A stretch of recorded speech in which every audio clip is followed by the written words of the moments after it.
A voice like rain on an old tin roof brings stories alive with a soothing truth. In pages he weaves a world so light.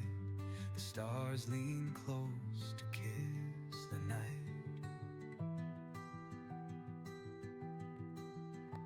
His voice lulls hearts in restless mind, lost in tales where dreams unwind.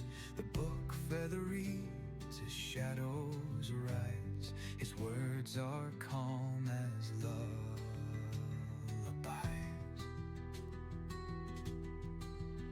So turn the page and close your eyes. Float where the quiet whispers lie. Across the oceans the story's tide. Relax and let the world subside.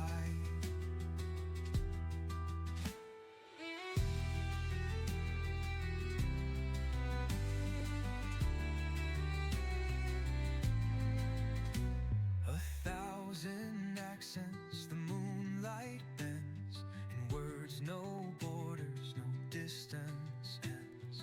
Worlds collide in his gentle tone. A whisper makes you feel at home. Each line he shares feels like coming back to a hearth of words in the silent black. From novels deep to poems that sway, he reads the night into the day. So turn the page and close your eyes. Float where the quiet whispers lie. Across the oceans the story's tide. Relax and let the world subside.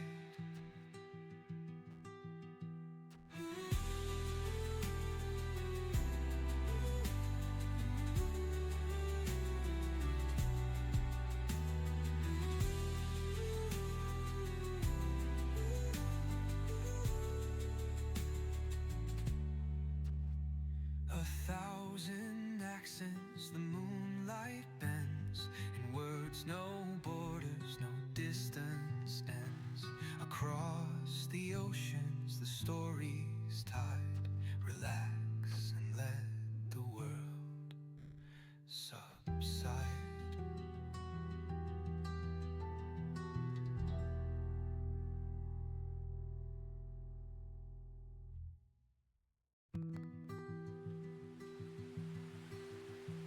A voice like rain on an old tin roof brings stories alive with a soothing truth. In pages he weaves a world so light.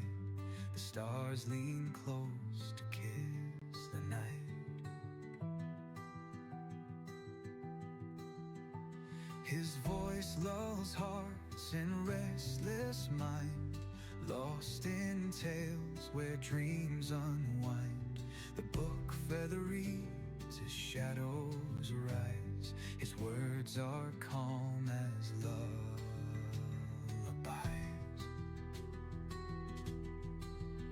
So turn the page and close your eyes. Float where the quiet whispers lie.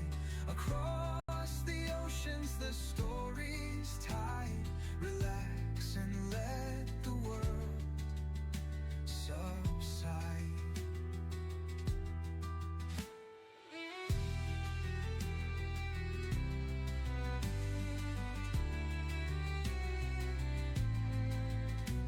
A thousand accents the moonlight bends, in words no borders, no distance ends. Worlds collide in his gentle tone. A whisper makes you feel at home. Each line he shares feels like coming back to a hearth of words in the silent black. From novels deep to poems that sway, he reads the night into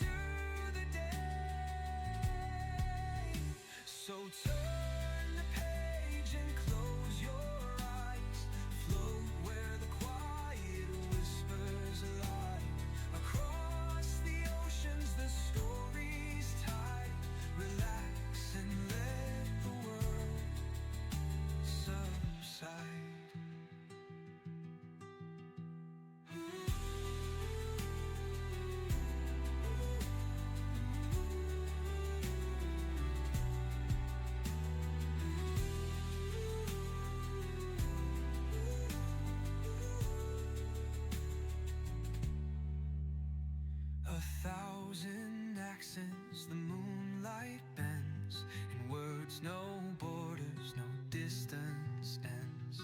Across the oceans the story's tide, relax and let the world subside.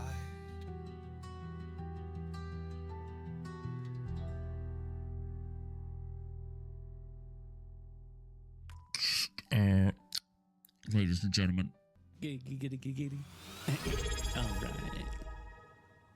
Seems quiet. Too quiet. I'm Batman. Gotham is never safe without me. What time is it? It's 7 o'clock. Okay, like a good neighbor, State Farm is there. You can attach towers? Shut up. Impromptu performance this evening, which I must say was indeed a welcome distraction. Thank you, Mr. Holmes. You're very kind. This is gonna be funny.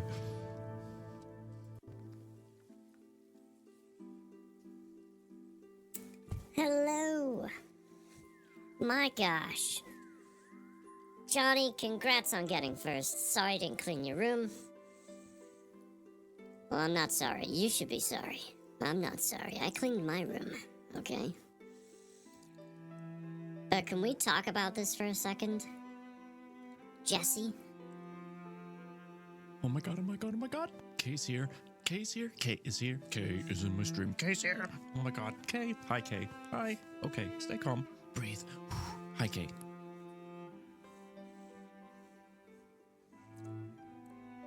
Thank you so much for the tier 1 subscription. And I'm glad you like that intro, Kay. I made it just for you. Obviously. Oh, I was like, what is stabbing my knee? Thank you so much. Noise. Tack, you're playing a schedule run right now. You don't have time for honking. I truly appreciate your subscription, so I need to do 2 things. 1, we need to add 1 to the count. So that's up to 3 now, because I've been killing those workouts. And we need to spin. So, Jesse, you've kind of missed this, but I had picked a page in one of the books that I've written. I think it was this book. Yeah. Because it has a star in the top corner that you can see right there. Okay. But instead of flipping through pages all the time, I figured I would make a wheel. And so I put all the pages onto a wheel. And the wheel started at $25. No one landed on it, so the next month it went to $50. No one landed on it. So then it went to $75 on the next month. Hi, Callie! And still no one landed on it, so now it is maxed out at $100. So someone just has to land on it, and they'll get, well, $100. Either in like it could be a Steam thing, it could be an Amazon thing. You're like, we'll figure it out, but someone's got to land on it. So, without further ado, so every time someone subs, or like if someone gives 5 subs, they'll get 5 spins. You know, whatever it equates to, that's how many spins you get. But you don't need 1 to win, so let's see. Darn it. Not today. Or at least not this time. 2 people have gotten within 1 wedge. Super and Purple. I think they both landed on page 134. And I had to my heart stopped for a hot second because I was like, oh look, Mama House Gaming's here. You think it's rigged? How is there, like, how do you rig it? Is it even possible to rig it?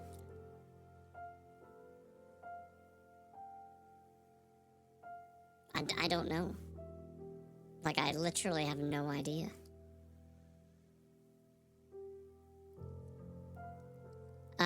Probability to not land on the correct page? Huh. Interesting. I didn't even know that was a thing. I'll have to look into that. Simply to make sure that it's not set up to, like, never land there, because that would obviously be a crime.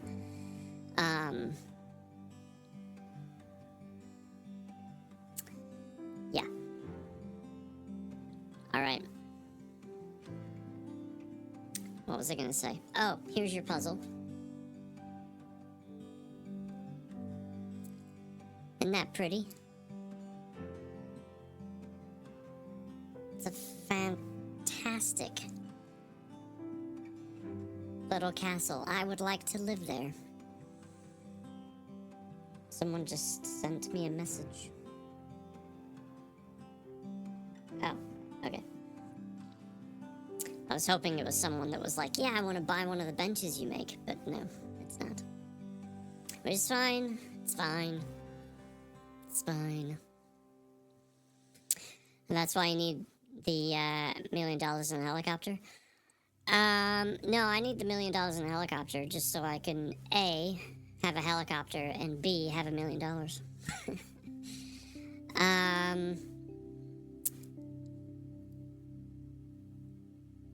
Mama, how are you feeling today? Feeling pretty good. Feeling pretty good. Folks, I don't know if you knew this, but Mama House Gaming just celebrated on Friday 3 years of being part of the Twitch life, but also her birthday. It was a double celebration, and it was amazing. Oh. Thank you. I totally forgot I turned that on. Wow. Pro streamer. So, I didn't get to play this for you before Mama House Gaming, but I'm gonna play it for you now. I'm even gonna pause the other music for this.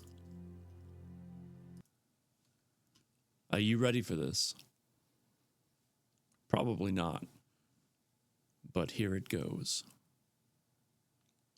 Somebody told me it's your birthday, so we're gonna celebrate your birthday in the only way that we know how. Happy birthday, happy birthday, happy birthday, happy birthday, yeah, yeah, yeah, yeah.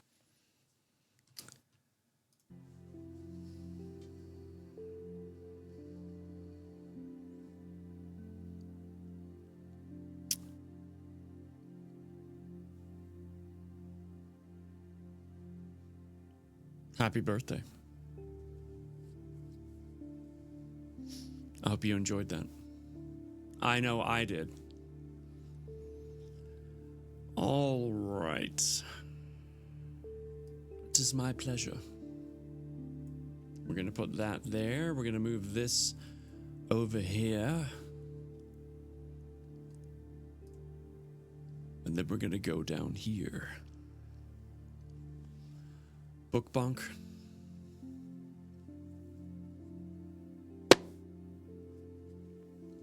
That was actually pretty good. Dungeon. I want to get in the dungeon. Join. Oh, let's check my tea before we get started on this fantabulous book.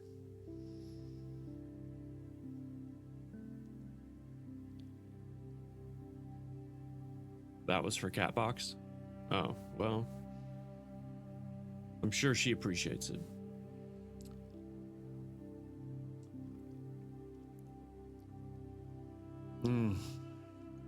Yes. It's so good.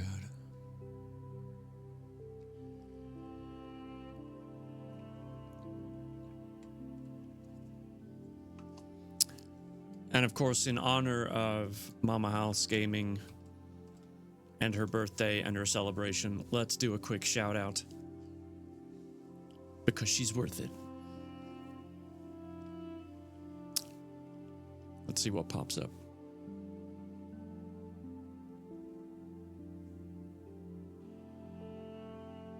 Why does it take so long?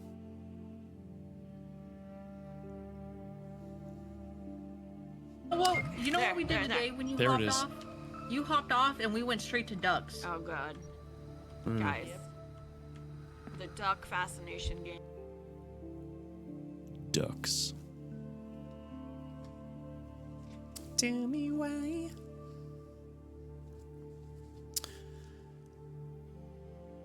I can't believe we're on chapter 17 already. And I've kind of forgotten how many chapters are in this thing.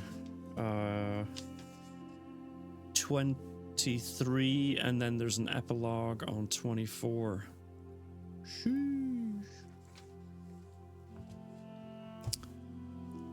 Man, I've been trying not to rush this book, but we're enjoying it so much. It cannot be helped. Cannot be helped. All right. Oh my god. Fubar, I didn't realize you were streaming. I missed it. I am so sorry. Welcome in. How are ya?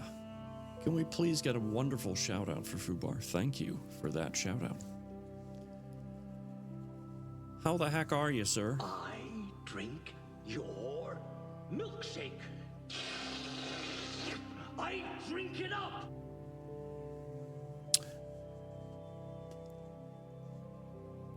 Okay. I mean, that's fair. That is absolutely fair. You drink that up.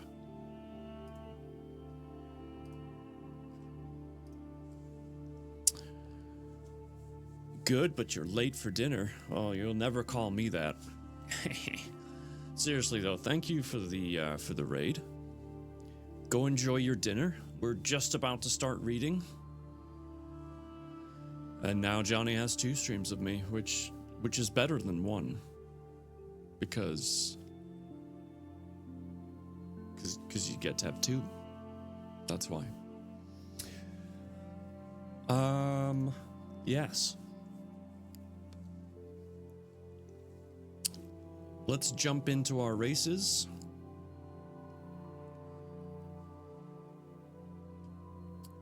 Join. Start. 90 seconds on the clock. Wow, Jesse was in there like bam. All right. On chapter 17, page 172 in the printed copy, we start off from Tegan's perspective. You had 3 of me up? Wow, are you looking for a medal? Like, I appreciate it, but jeez. Renato, I came for the narrative. You'll take a cookie? All right. I don't have any right now, but why don't you answer that question, Mama? Am I that handsome?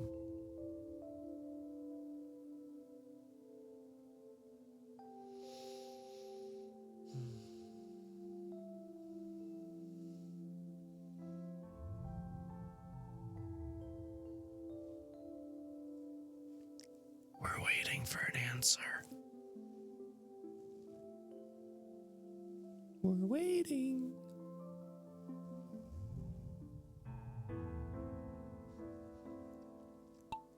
I think so, but he didn't ask me. Thank you, Kay. I don't think we're going to get an answer out of Mama House Gaming anytime soon.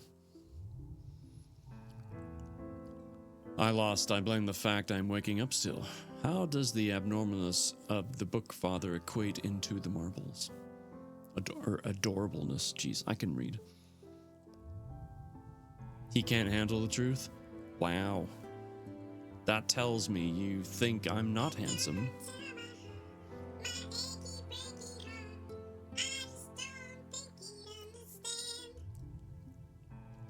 Good evening, Stunt Mama's mama. Mama House Gaming was just saying that I wasn't handsome. Which leads me into reading the book.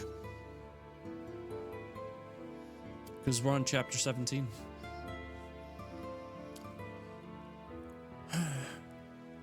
Damn, I missed the first race. How did I miss the first race? I don't know. I said it was starting. You can't blame me if I end up winning again, okay? I don't want to hear it. You never said that, but you never didn't say that. So, just saying. Anyway, exclamation point hope. Unless, of course, you've already grabbed yourself a free copy of it while that was available. Very kind of you again, by the way, Callie, to do that.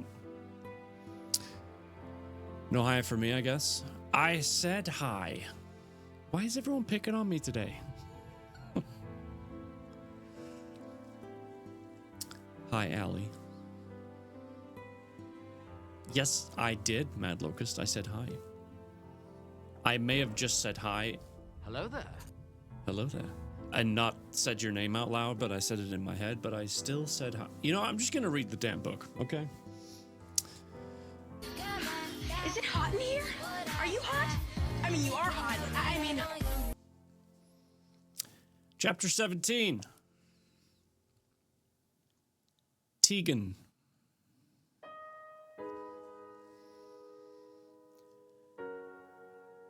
Tilly turns the knob, and the door opens soundlessly with no resistance. They didn't even lock it? Are they that confident or that stupid? I follow him into a wide warehouse, and it's just like the one they kept us in. He moves like a wraith, noiselessly and with... Oh, I forgot I have a UFO thing for my ball. Noiselessly and with determination down the side of the building. Well done, Jesse. Race number 2 is about to start.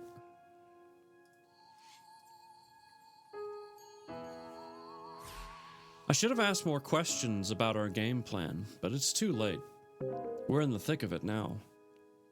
He pauses to peek around the edge of the hallway, then we're off again.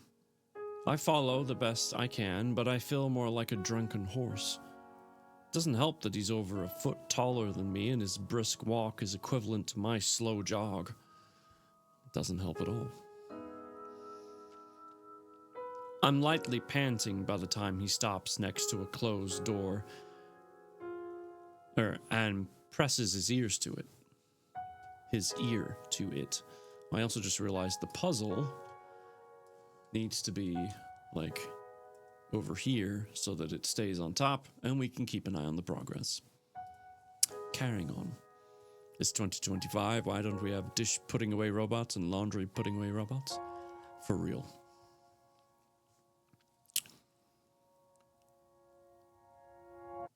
The seconds tick by like the fuse at the end of a detonator. I want to find a hiding place. Just the chance of being captured again makes me want to piss myself, and this place looks way higher tech than the last one. My heart's racing with my breath. Tilly twists the knob and swings the door open in a quick swoosh, displaying an empty room with only a cot, toilet, and sink. He pushes the door all the way open, then moves down the hallway to lean his ear against the next closed one. He barely listens this time, opening the door fully, then continuing down the hall.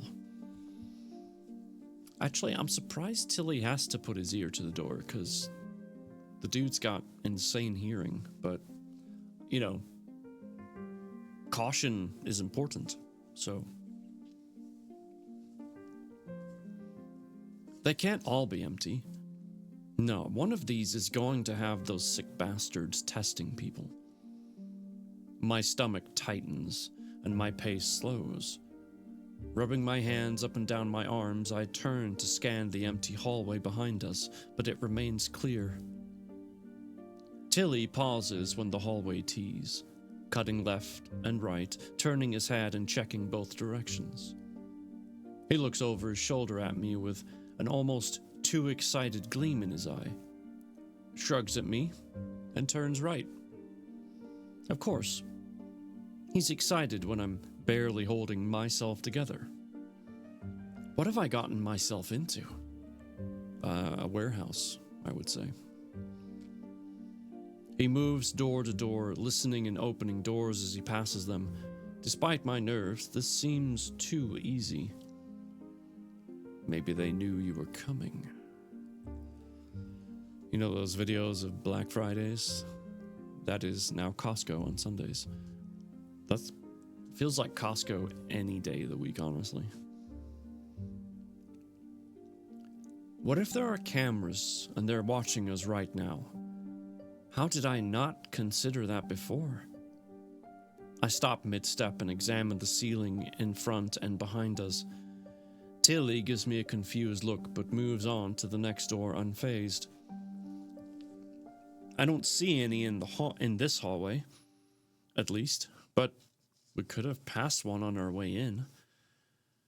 Well, there's nothing I can do about that now.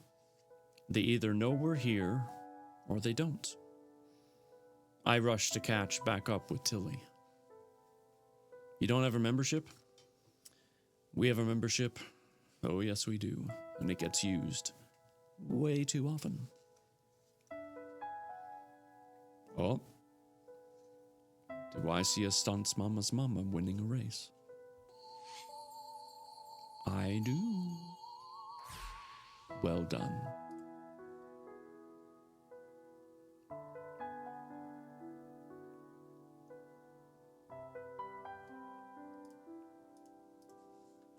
"90 seconds.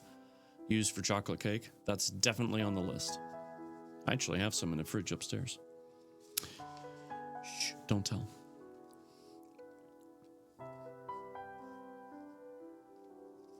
He quickly pulls back from a closed door, cocking his head, a grin slowly spreading across his face.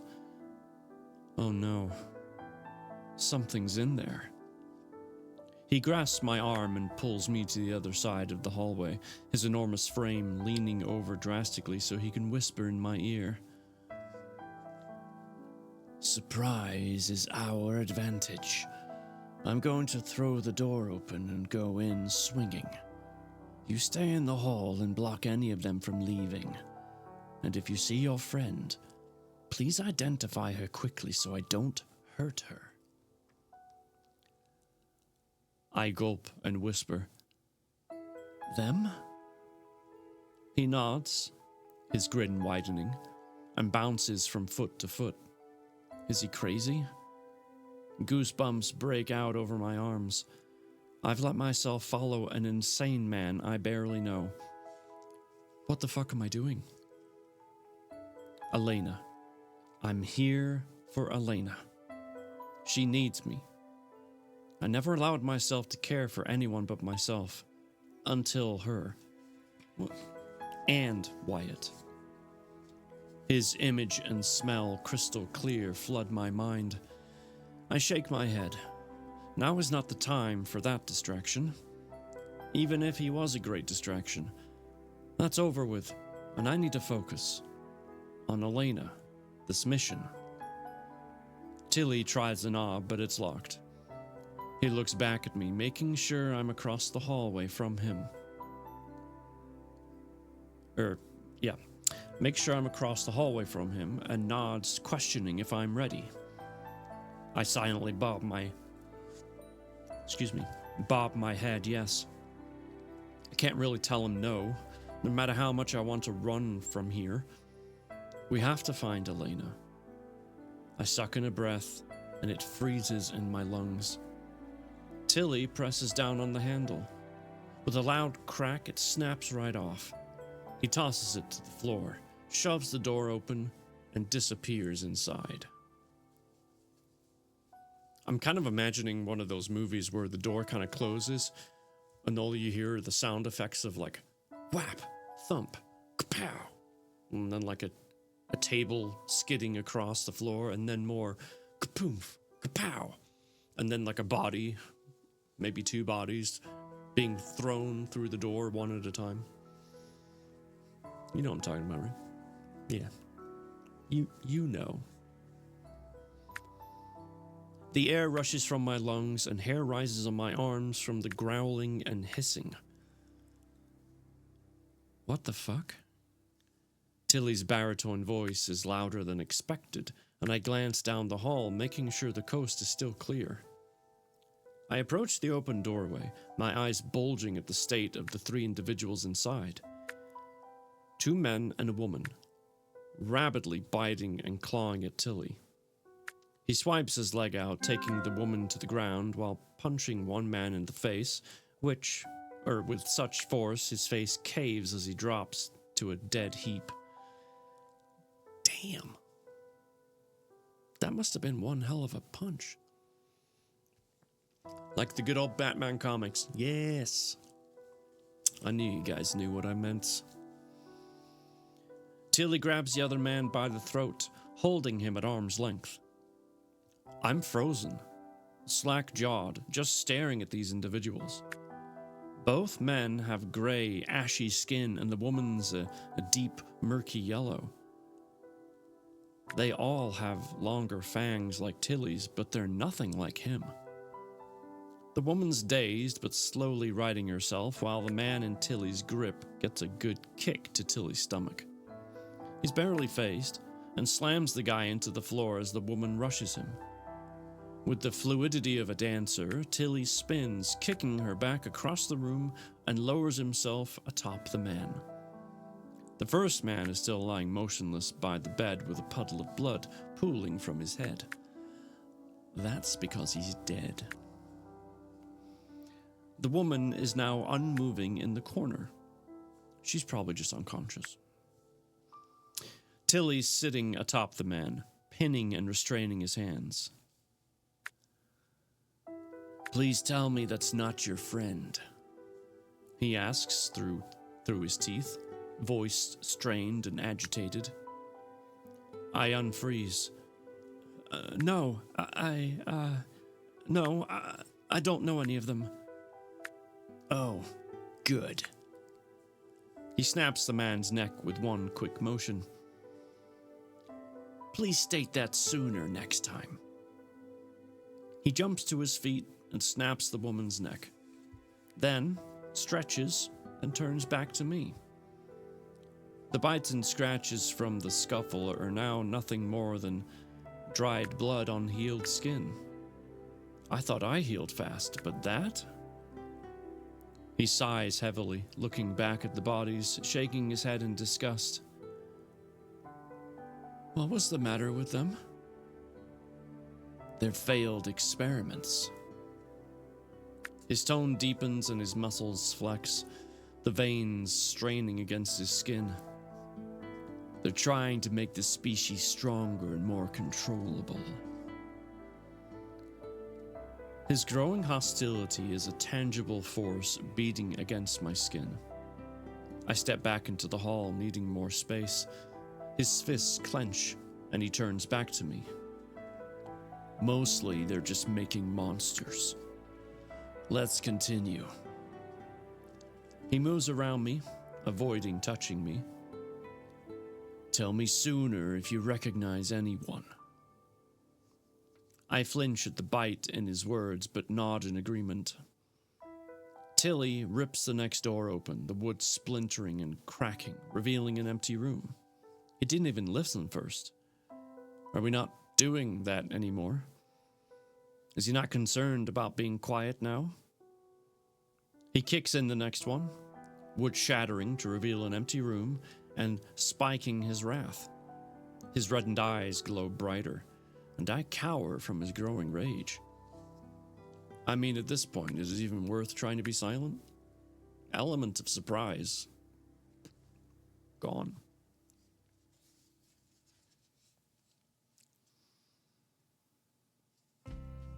He moves to the next door, and I follow, keeping a considerable distance. "What are you doing?" I whisper. I don't know why the fuck I'm whispering after all this noise, but I can't comprehend why he's being so careless now.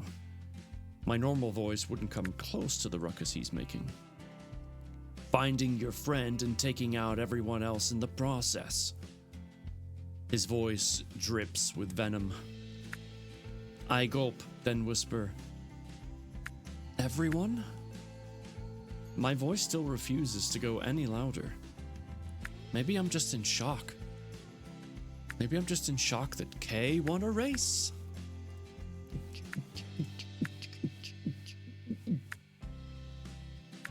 CK, can be done.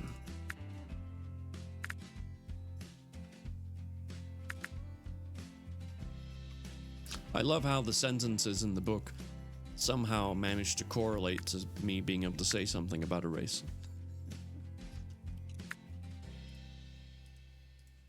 I think it's quite magical.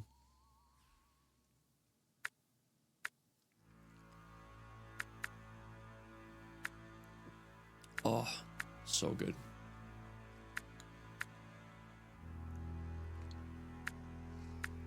I might have to make me another cup of tea tomorrow. Lovely jubbly. Right, where were we?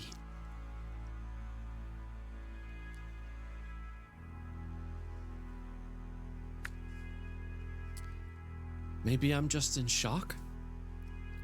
Everyone. They're playing God and failing at it. They deserve to die for what they're doing. He rips the next door completely off its hinges and throws it down the hallway.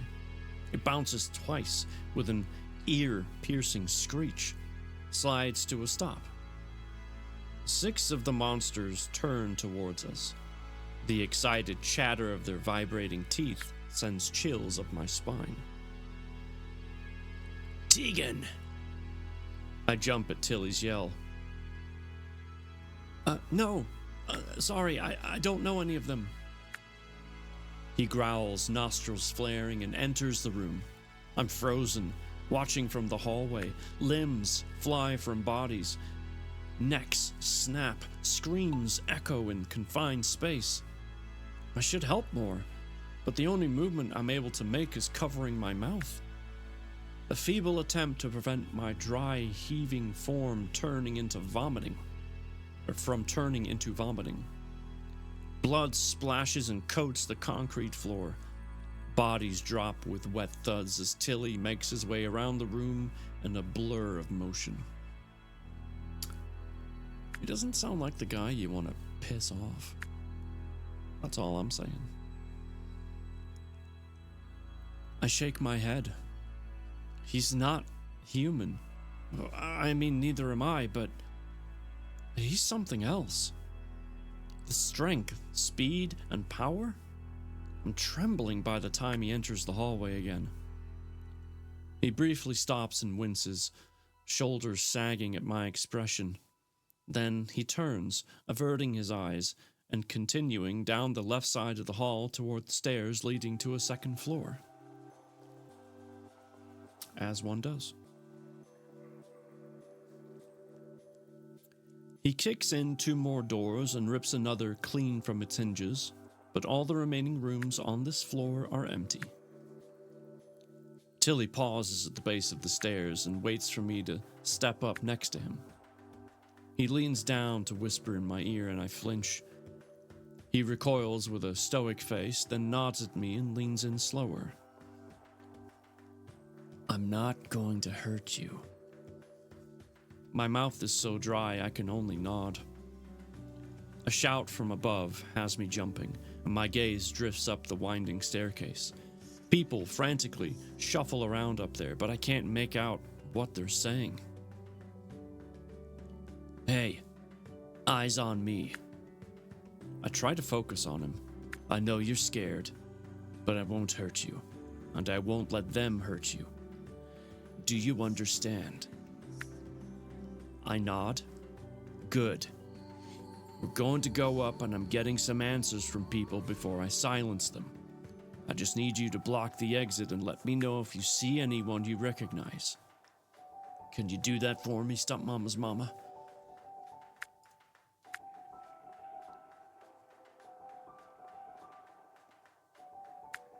Ta-da!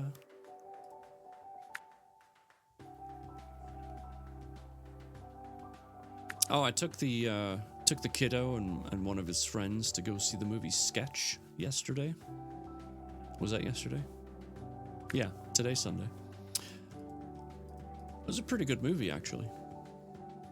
I rather enjoyed it. You know, as far as kid movies go. If they had made the same kind of movie, but in like 18 plus grown up version style, it would have been probably straight up horror. But for a kid's movie, it was really good. Right, back to the slaughtering. My lips tremble, but I whisper, yes? I'm heading up now. Count to 10, then follow. He doesn't even wait for me to answer, just turns, and in a blur of motion, he's up the stairs. How can he move that fast? Shouts of alarm and people calling out in pain drift down to me. I suck in a hiccuping breath and fight to hold back my tears. Count. I need to count. 1, 2, deep breath. 3, 4. Just kidding, she didn't say that part. A piercing scream has me gasping and taking a step backwards. I wrap my arms tightly around myself. 5, 6. I wipe a stray tear from my cheek. 7, 8. Something smashes against the right wall and the entire building shakes. I glance up at the ceiling, my shoulders hunching towards my ears. 9, 10.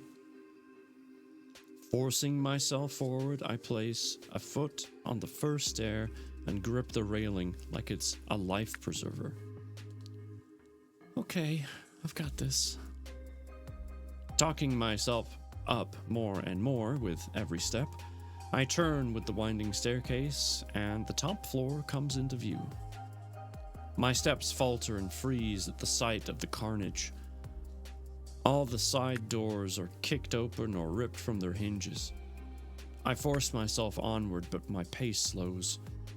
There are so many book bunks. Wait, that's not what it says.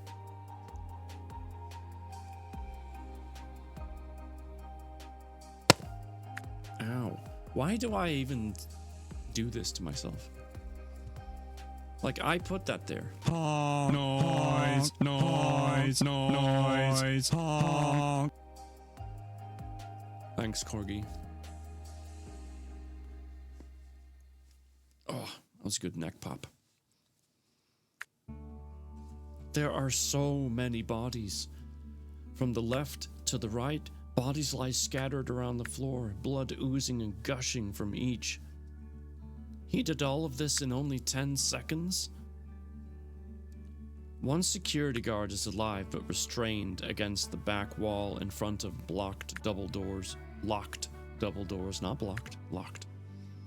His partner unmoving in a bloody puddle at his feet.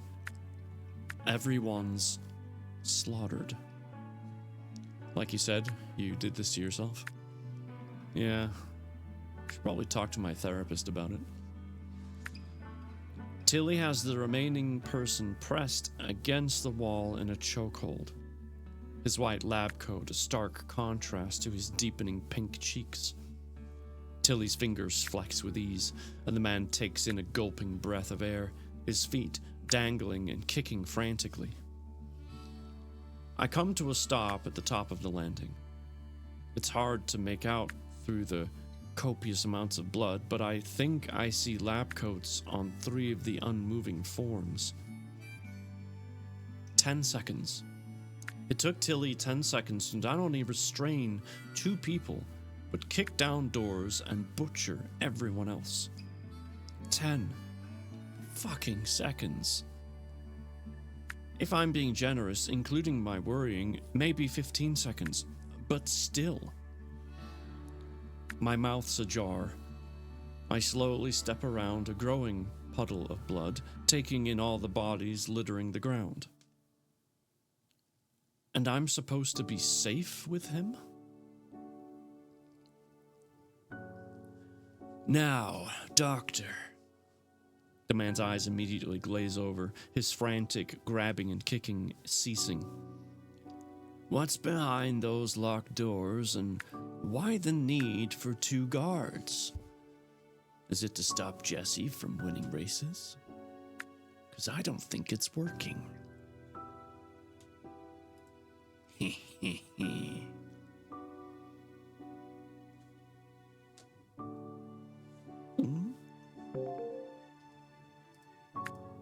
This girl is on fire.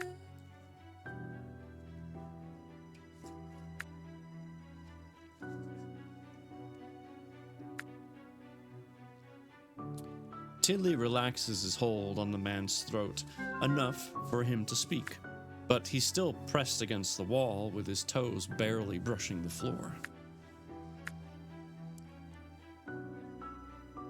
Those subjects are advanced but not stable. It's not safe for them to get out. His voice lacks all the inflection and emotion. Tilly growls, veins popping in his corded neck. His hands clench, and the doctor gargles. Tilly sighs and loosens his grip a fraction. How long have you been running these types of experiments here? 9 months. The doctor answers robotically. And where did the idea come from? Tilly's voice goes dark and gravelly, and the little hairs on my arms stand tall. A military general named Zoss is in charge. Tilly roars, nostrils flaring, and he's physically vibrating with fury. I flinch, taking a hesitant step back at the bone-chilling outrage, a step into the tacky stickiness of drying blood. Delightful. Tilly releases the doctor and he falls to the floor in a heap. Tilly turns and, with a guttural groan, punches a hole straight through the wall, the light from the street barely peeking through. He retrieves the doctor and shoves him back against the wall. Where is Zoss now? They left for another facility 2 days ago. They? Who were they? Tilly's voice is bitter as he bites out each word through clenched teeth. All the military high-ups, and any of the still healthy subjects. I bite the inside of my cheek and involuntarily take a tiny step forward. Tilly glances at me, then back at the doctor. Where were they taken? Amlas. Have I missed any spice? So far, it's only been blood dismemberment, neck snapping. Yeah, so no. Was having dinner, pasta with red sauce. Ooh, that sounds good. That sounds good. I like to have mine with little pieces of grilled chicken. damn it, now I'm hungry. He's shaking and keeps clenching and unclenching his free hand. He's fucking terrifying. But he's on my side, right? I take another tiny step forward. To a more controlled facility in South America. A sigh escapes his clenched teeth. A girl named Alina. Is she with the group that moved? I only know them by their subject numbers, not their names. Tilly bares his teeth inches from the man's face, a mix between a rumbling growl and a sharp hiss filling the room. I whimper and wrap my arms around my torso. The girl was in that room, he screams, spittle flying from his mouth onto the man's face, and thrusts a finger toward the destroyed, empty room directly behind him. Where is she now? Wait, she was here? How did he know she was in that room? Hope has me inching even closer. She went with them. Tilly bellows in frustration, and the doctor's head flies across the floor toward me, leaving a bloody splotch with every bounce. Okay, that's gross. He decapitated him. Sweet. I squeak and step to the left to avoid it. Tilly turns to the remaining security guard. The man, bruised, battered, and bloody, starts crying and whining louder. Please. God, no.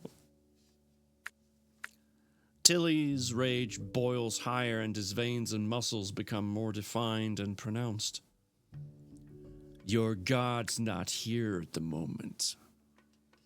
He nods toward the doors behind the guard. How many are inside? Oh no! He cries harder, struggling against his restraints. A rumble comes from deep within Tilly's chest. How many? The guard and I both flinch at each bellowed word. 12? But you can't open the door. Tilly humorously chuckles and steps up to the guard's face. I'm certain I can. They can't be set free. Oh, don't worry. None of you are leaving free. Tilly snaps his neck, the loud crack echoing against the walls, then grabs both door handles. They groan, locks snapping, and wrench open. He disappears into the darkness, just like the rest of us after Stump Mama's mama wins another race.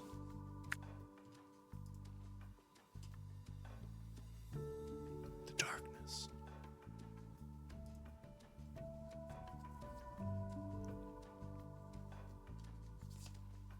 It calls me. It's dark in here. My rubbery legs are glued to my spot, even though every fiber of my being is begging me to run the fuck away. I can't see anything but a foggy blur of movement through the darkened doorway.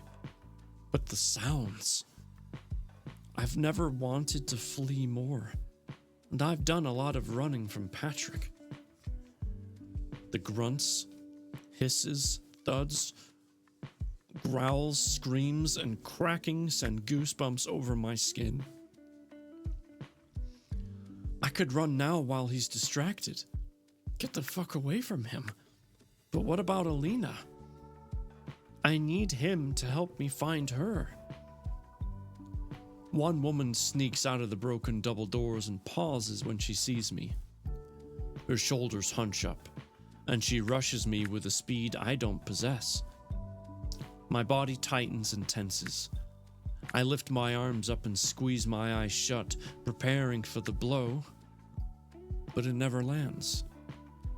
When I open my eyes, Tilly's ripping her spine from the back of her body. He drops the bloody bones to the ground, the woman's body collapsing to the floor with a look of shock on her features. My eyes widen, brows raising, and I take in a shuddery breath. He ripped her spine through the back of her body. What the actual fuck?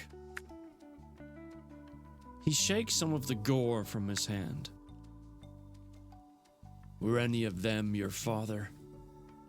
He's completely unfazed by all of this, and I can't form any words. I shake my head. Well, seems neither of them are here. I can't process this right now. Without another word, I turn and head back down the stairs to an area with less bloodshed. I lean against a wall, gulping in breaths to ease my lightheaded queasiness. I'm not doing well. My stomach's rolling, and I want to slide down the wall to rest my head between my knees. But Tilly grasps my shoulder, and I freeze midway with a small whimper.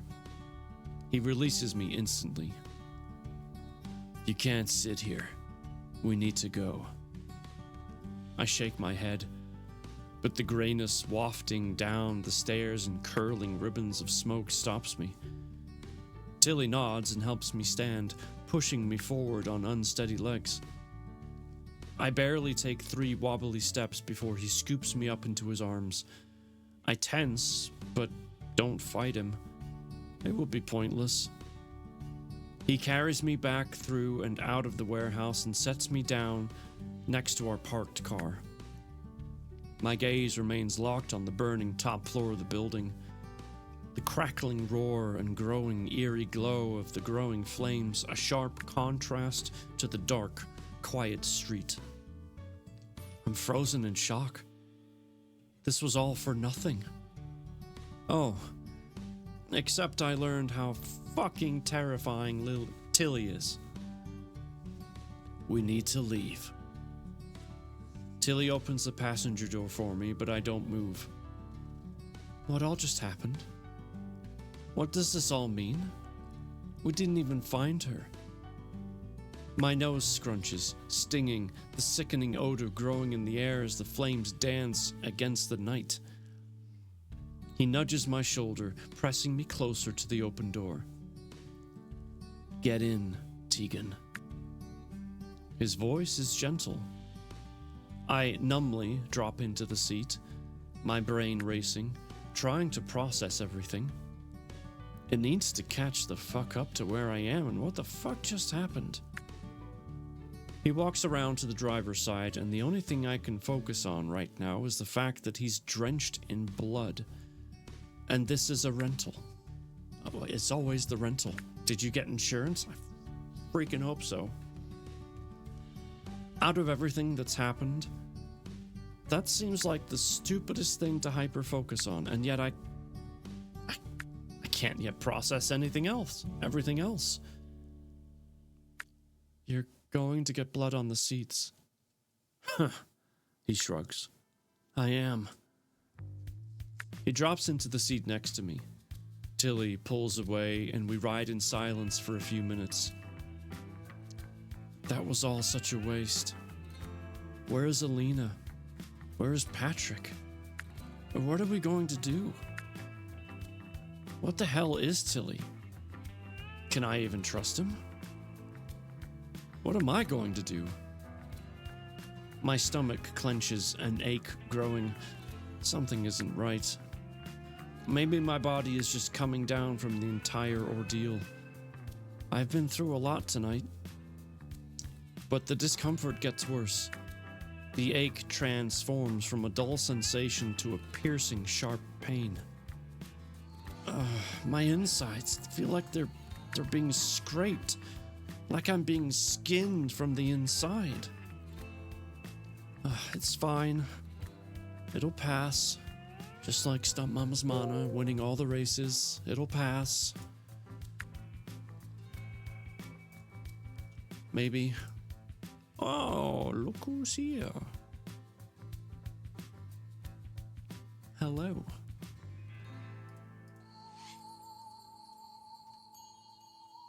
I've lost my place. No, I haven't. I've been through worse. As Tilly takes an on-ramp, the excruciating pain tears through my core, causing an involuntary moan to escape my tightly pressed lips. What the? He pulls to a stop on the shoulder as sweat rolls down my face. I look at him dead on. I need to get back to Chicago. Now. Confusion, then clarity crosses features. I want to ask about it, but I'm focusing fully on breathing through the waves of pain. He nods and pulls back onto the highway. And then there's a break in the story. And then we come back to the story. Tilly silently and calmly drove for a while. Not sure how long as I mainly focused on controlling the pain. Didn't ask any of his annoying questions, just drove with speed and determination. I'm not sure if it was for my benefit or his, but it unnerves me even more to see him not fidgeting or talking. Hello, Angelic. It's so good to see you.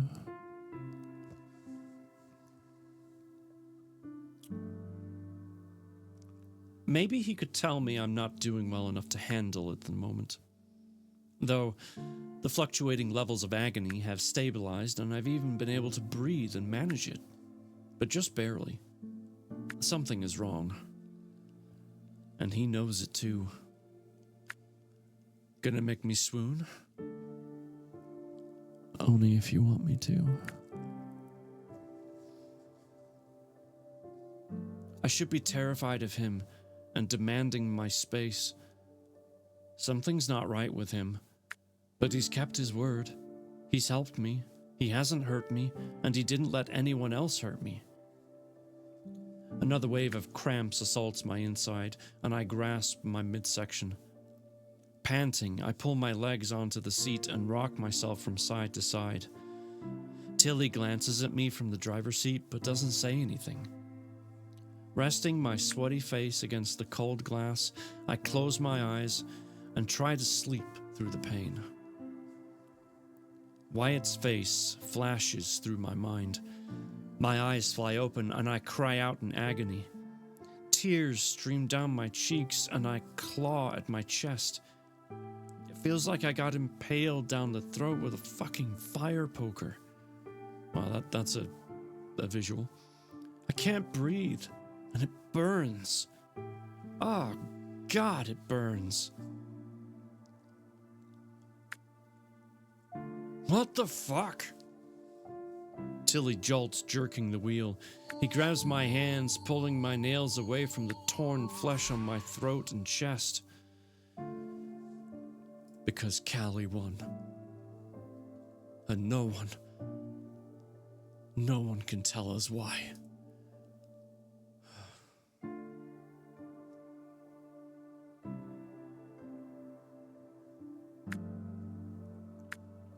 He pins and secures them in my lap with one hand. Shh. He speaks quietly, trying to calm me, but it's too much. It's all too much. Pepe doesn't work. There you go. I'm swarmed with sights, smells, and feelings of Wyatt. And it's not just that I miss him. No. Something's wrong. Is something wrong with him? As if in confirmation, fire shoots through my chest in time with the question, and my spine arches off the seat. I'm gasping for air, and he releases my wrists when I start to convulse. Shit! He shouts and swerves, taking the next exit. My brain decides I've had enough, and everything goes black.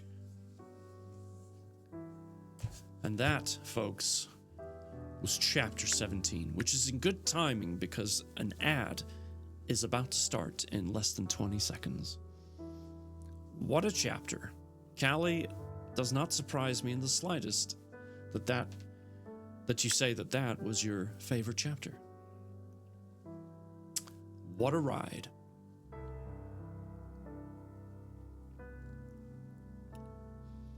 Chew. What's up? Holy cow. Hello, you silver-tongued beastie. Oh, stop it. This tongue would be way too heavy if it were made for silver.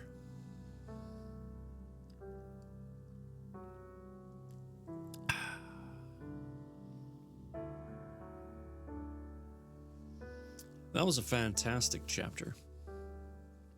Whoops, forgot to join the race. Angelic, what are you doing with your life?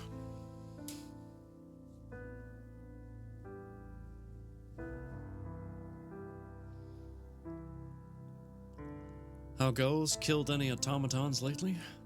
No, actually. Not since the last playthrough. It was really good. It was very good. You got distracted by what? What could have caused you such a distraction, Angelic?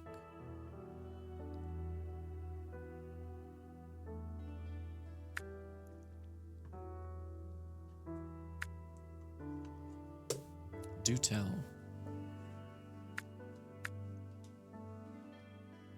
In fact, would one of the mods please give us a shout out for Angelic?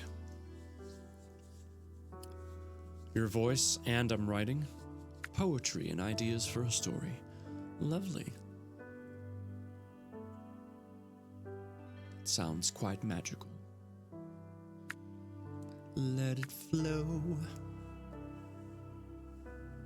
How's the puzzle? Oh, wow. Almost halfway. Not bad.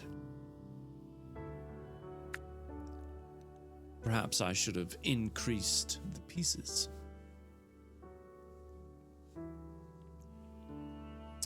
That cover art is impeccable. Dr. go. Blood and the Femme Fatale. This makes me unnecessarily happy. This is too good. Check out that link, Chew. You'll be able to see the other covers as well.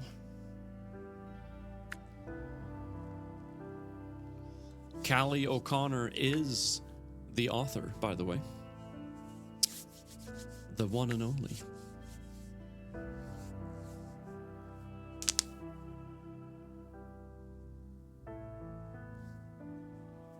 Thank you for checking it out.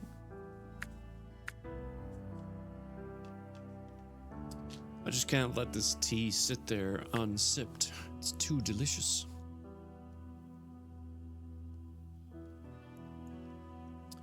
Book 2 is out and on my website. I'm sending a teaser for the cover of Book 3 to my newsletter this week. Fantastic. Everybody likes a little tease.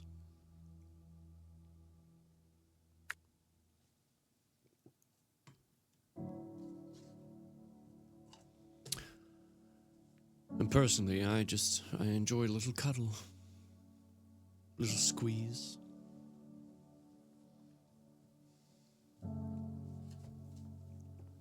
All right. Looks like the ad is done. And you know what I forgot to do? I forgot to spin the wheel and do some workouts. So, I'm going to do that real quick. As soon as... There you are. All right. Let's see what we get.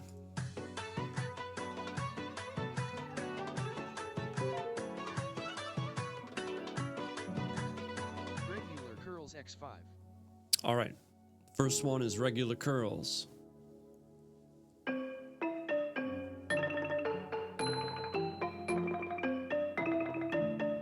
Push-ups x10.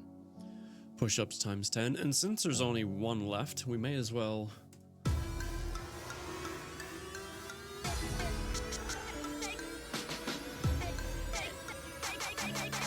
Curls x10. Oh, all right. So we have regular curls times 5, push-ups times 10, and hammer curls times 10. So I'll do the push-ups first. And then we'll switch over to the hammer and bicep. So Mama's Mama is just really coming in strong with the wins tonight.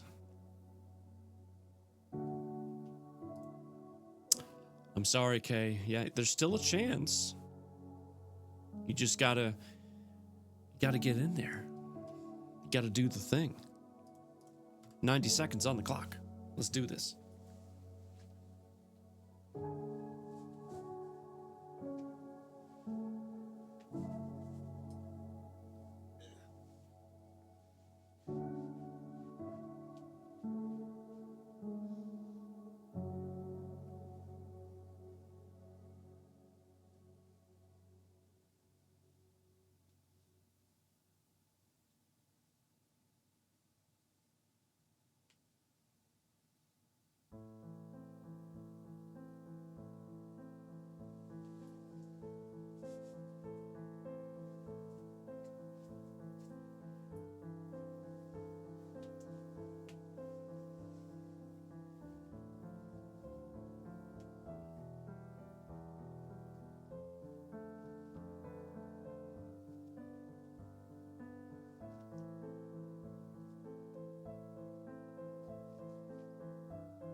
Oh, yeah. Feeling strong. All right. Just in time to see the race. There's 10 of us in there. Oh boy, everyone wants a piece of this action.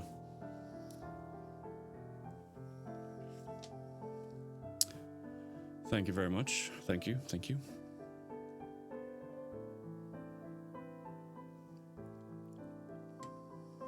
By the way, guys, Ali, aka UserDeathX, is streaming right now, I believe. Or still streaming, I should say. Feel free to check out what she's doing.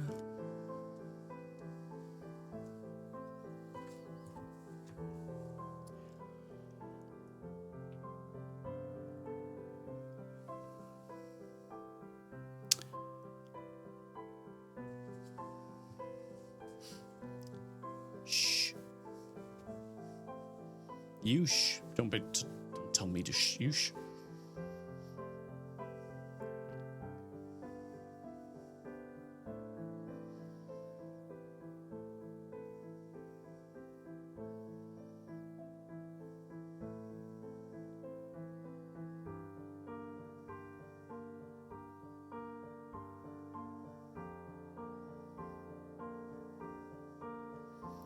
Okay.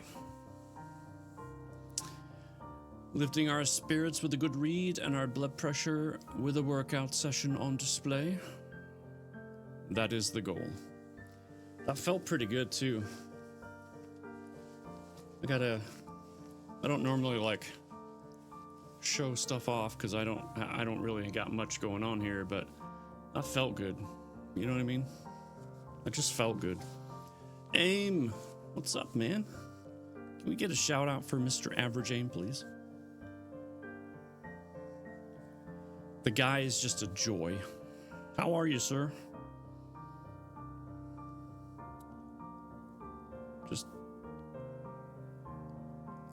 Getting rid of all my spam here. Done.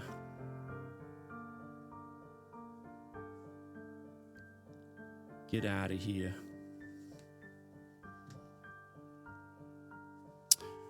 Oh dang, someone was on top of it.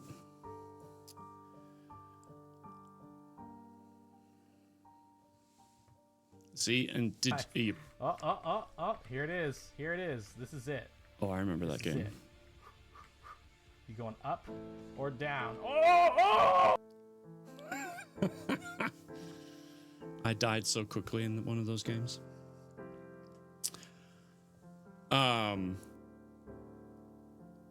You noticing how I am not the one doing the shoutouts?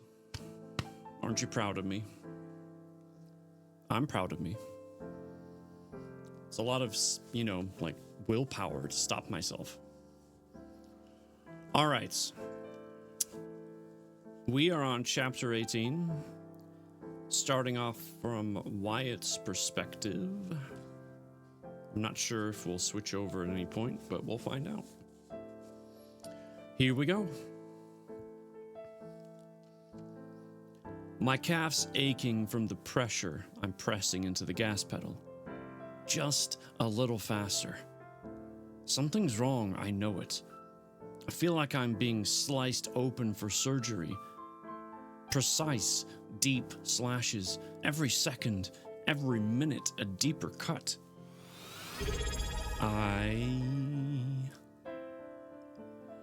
Night Marcher. My God. Ooh, Angelic, you won one. Hello, you sexy woodworking man, you. What can I say? I enjoy working with the wood that I've got. Night Marcher, thank you so much for the resub. 5 months. My gosh. Can we please get a shout out for Night Marcher? The dude's got the chillest, kindest, GTA 5 online playing game that you've ever seen. The man's just cool as a cucumber. And we're gonna, I just got rid of all my workouts, you kind person. Now I gotta add one back. Let's spin the wheel and see what we get, shall we? Come on. Dang it. Whoa, look at that beard. Look at that beard. Woo! When was that from?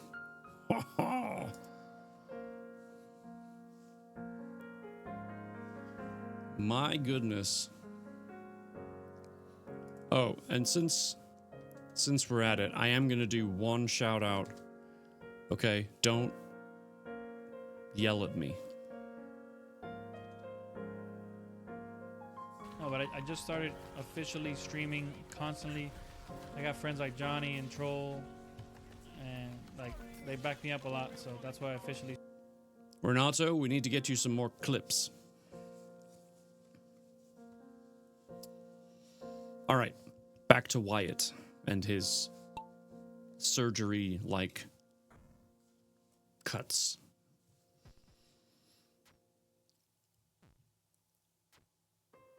I would normally take a drive like this casually, with cruise control and some kind of audiobook. But not today. No, today I'm pressing the limits of my car and myself. Uneasiness settles into my bones with each passing mile. What the hell am I doing? I've never even been to Phoenix. I don't know anything about the place, where to go, or where she might be. Hell, even my GPS is just set to the city and not a specific destination. I shake my head, pressing the pedal to the floor. I'll worry about that once I get there. I should turn around and go home, but I can't. Acid burns up my throat as my knuckles turn white on the steering wheel. And there's a break in the story. And then the break's over, because we keep going. It's a little after 10 p.m. I'm making good time, but it doesn't feel good enough. The discomfort's growing by the hour, and despite my speed, I feel like I'm going to be late. It's a long-ass drive from Chicago to Phoenix, that's why. And I guarantee you're gonna need to get gas twice. For what? I have no freaking clue. But I have to get there. Where exactly? Also no freaking idea. But I have to keep going. Queasiness swarms through me, and I cover my mouth, breathing through my nose to quench it. I'm not feeling well. Every passing car's headlights are blurring into golden grey orbs, reminding me of Tegan's eyes. I turn the AC on high and pull my damp shirt away from my chest. Just keep driving. I'll be there soon. Bile creeps up the back of my throat. I swallow repeatedly, but more rises. Nope. I'm going to be sick. Who are we yelling at? Nobody. It's fine. I swerve to the side of the highway, put the car in park, and release my seatbelt. My stomach's rolling and heaving as I kick the door open.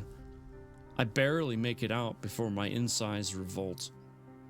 I collapse over myself, bracing my hands on my knees, emptying my guts onto the asphalt. My stomach contracts, heaves, and I purge over and over again. Blech. Blech. Delightful. Oh, look. The Bookfather won a race. Maybe that's why he's throwing up. It's very possible.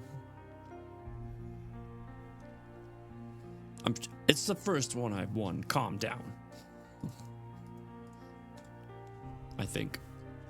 Pretty sure it's the first one.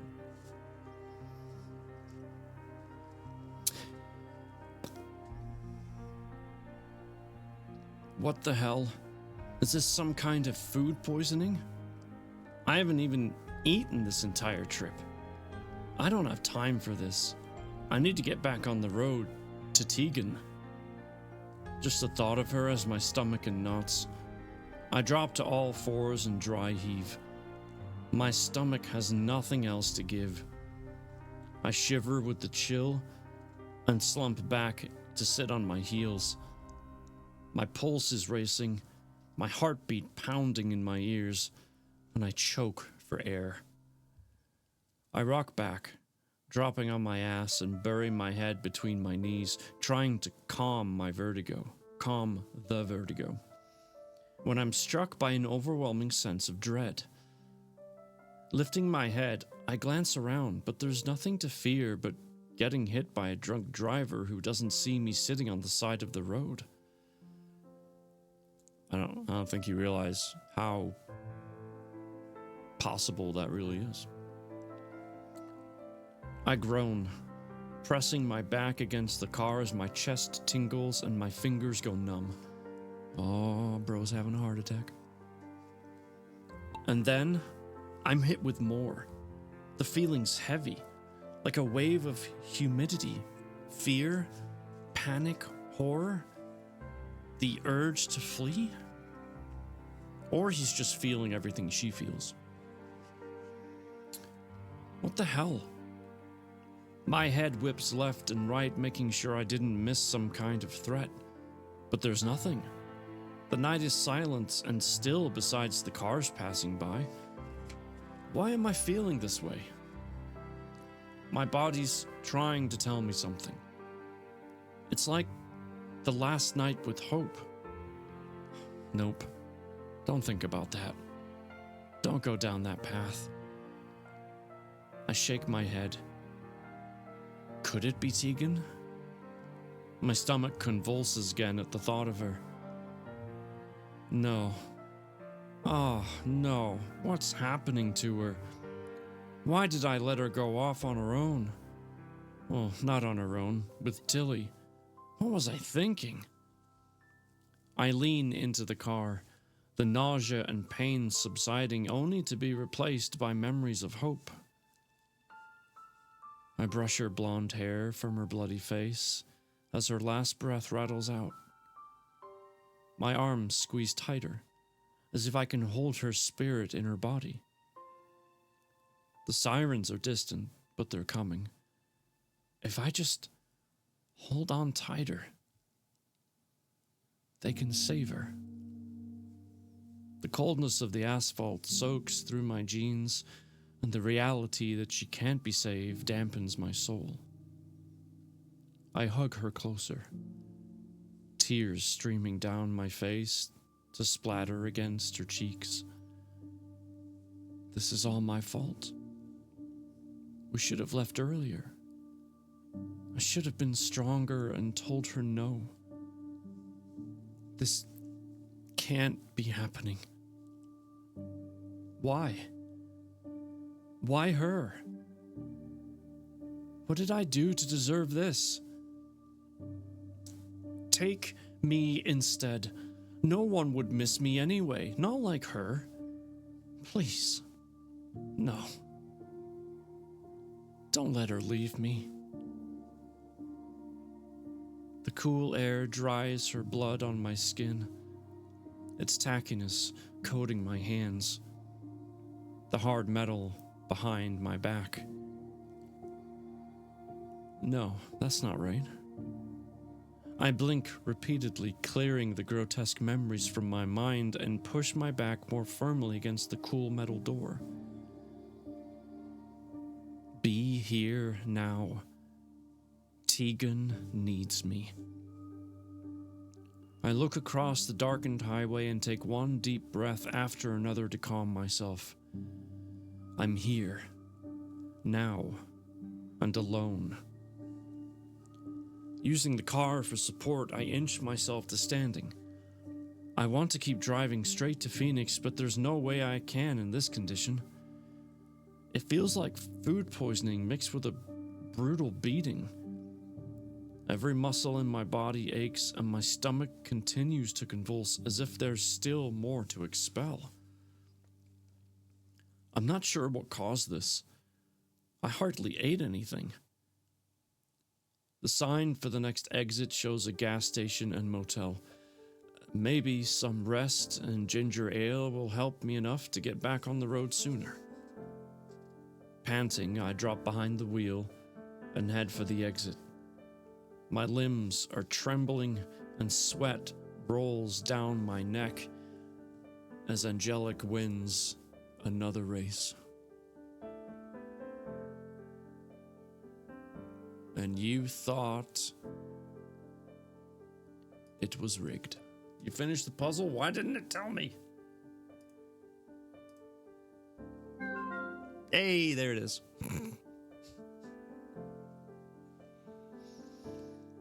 Look at that.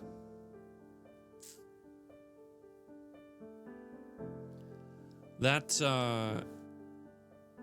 castle-esque thing, that entryway. Someone once asked me, how does it feel to be the smartest man alive? I said, I don't know. You are gonna have to ask Nikola Tesla. Okay. That castle entrance is actually how you get to my house.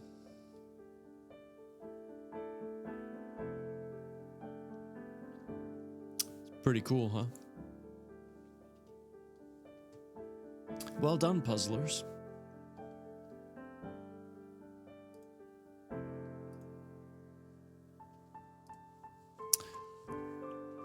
He did say that? Huh. It was a birthday present from last year. I had tried 150 euro scotch this evening, and I'm not a fan of scotch, but it was less bad than most, I suppose. Well, hey, that's pretty neat, though, that you were gifted something like that. I mean, that's not something people just get, you know, on any random Tuesday. We give the rest to someone else. So after he's trembling and sweat rolls down his neck, there is a break in the story. I'm shaking uncontrollably by the time I shift into park at a nearby deserted motel.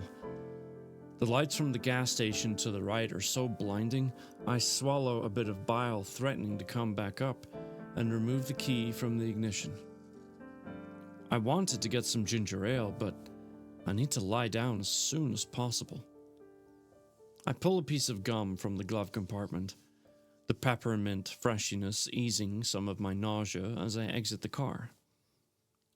With a little too much force, I slam the door shut and blindly take 2 steps towards the front lobby. The pain and discomfort instantly drain from my system. After stumbling another step, I pause, pressing a hand to my chest and taking a full, deep breath. No more pain. No more nausea. No more aches. It's all gone. Nothing lingering. I take a few more deep breaths, then try to take a step further, but my foot refuses, a reluctance to move from this spot clinging to me. While I feel remarkably better, a heaviness settles in my chest, like my body and mind have different end goals. What the heck? I rock back on my heels. The sound of footsteps approaching has me turning around. I barely glimpse auburn hair before arms encircle my neck and tumble to the concrete. My body relaxes immediately despite the rough surprise landing. My mind takes a minute to catch up with my body. Her scent, the feel of her body pressed against mine. A bomb I didn't know my life depended on. Tegan. How was she here? In my arms? How was this possible? I don't care. My arms circle her waist, pulling her closer to me, and I bury my head in the crook of her neck, breathing her smell into my soul. All the pressure and tension leave my body, and I sit up with her cradled to my chest. Are you okay? I brush her hair back from her face. She's crying so hard I can barely make out her words. Yeah, I was so scared. She hiccups and sobs harder. I needed to come find you. Shh. It's okay. I'm here. I've got you. I glance up at Tilly coming to a stop at the hood of my car. He gives me a slight nod in greeting, then scans our surroundings. My emotions ping-pong from anger to relief, from worry to happiness. I don't know if I should punch him or thank him. I don't know anything. My arms tighten around her. I am never letting her go again. We should get inside. What an excellent time to have taken a break. I don't know. It was a 21-year-aged Royal Salute. Very fancy bottle, and it was in a fancy box. Not bad at all.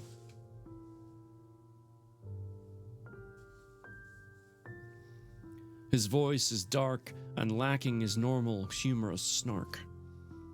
Tegan goes to stand up, but I hug her closer, not ready to part from her yet.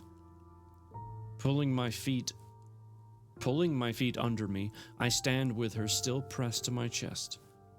She snuggles closer and wraps her arms around my neck.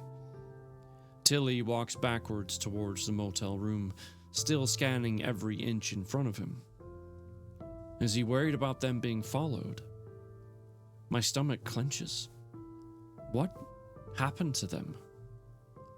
I mutely follow Tilly into their room and then take a good look at them. She has faint pink lines running down her throat. Both of their clothes are splattered in dried blood. Well, Tegan's clothes were splattered. Tilly's were drenched and now look stiff and crunchy. Lovely. Made another little one. Tastes better after some air, but still not a fan of scotch, so I will give it away to someone who loves scotch. My mom's boyfriend. Well, that's certainly a way to win him over.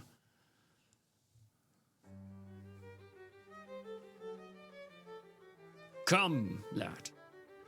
Have a scotch.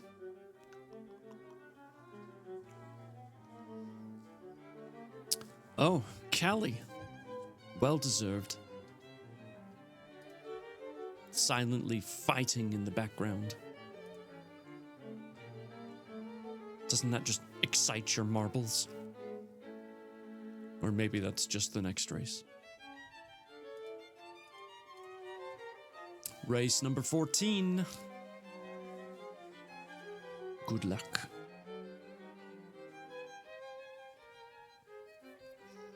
I don't see any visible wounds, but they both heal stupidly fast. So, unless it was awful, I probably wouldn't, right? The room's dingy with bald spots on the carpet and 2 twin beds with matching questionable comforters. I sit at the end of the first bed and pull back to look into Tegan's eyes. They're puffy and swollen from crying, but the most beautiful gray with golden flecks.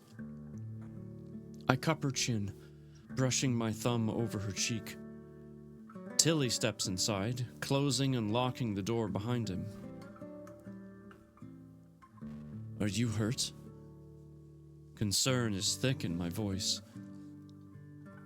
No, I thought you were. I thought I felt you. I thought something was wrong.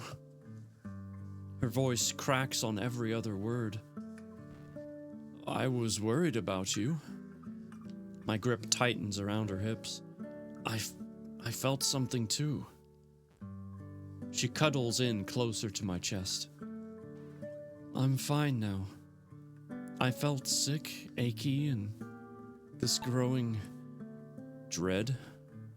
I finish for her. She nods.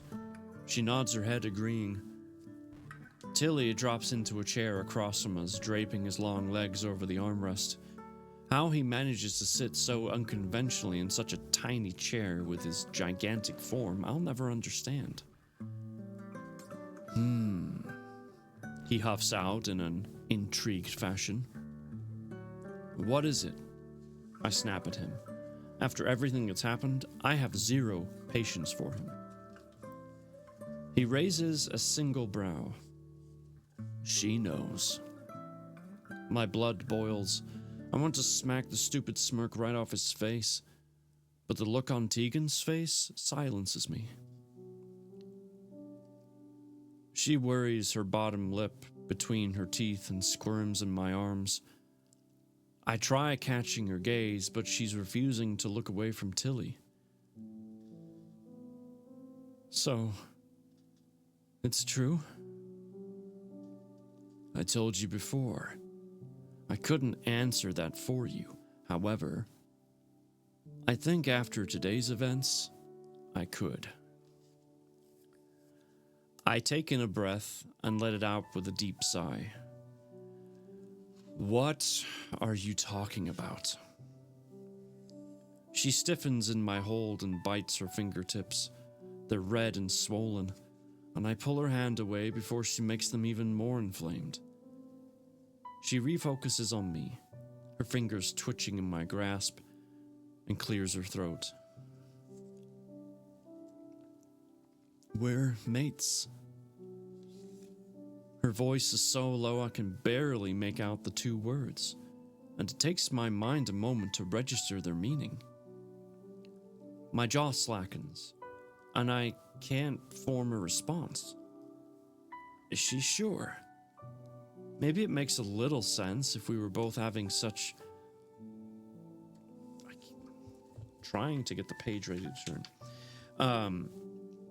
If we both were having such vehement reactions to being away from each other. But she doesn't want me as a mate. She doesn't want to mate at all. And I've never had a successful relationship with anyone. I always mess things up. The only successful relationship I've had is with my ER. And even that won't make up for the fact that I felt my sister die. Or that I let my sister die.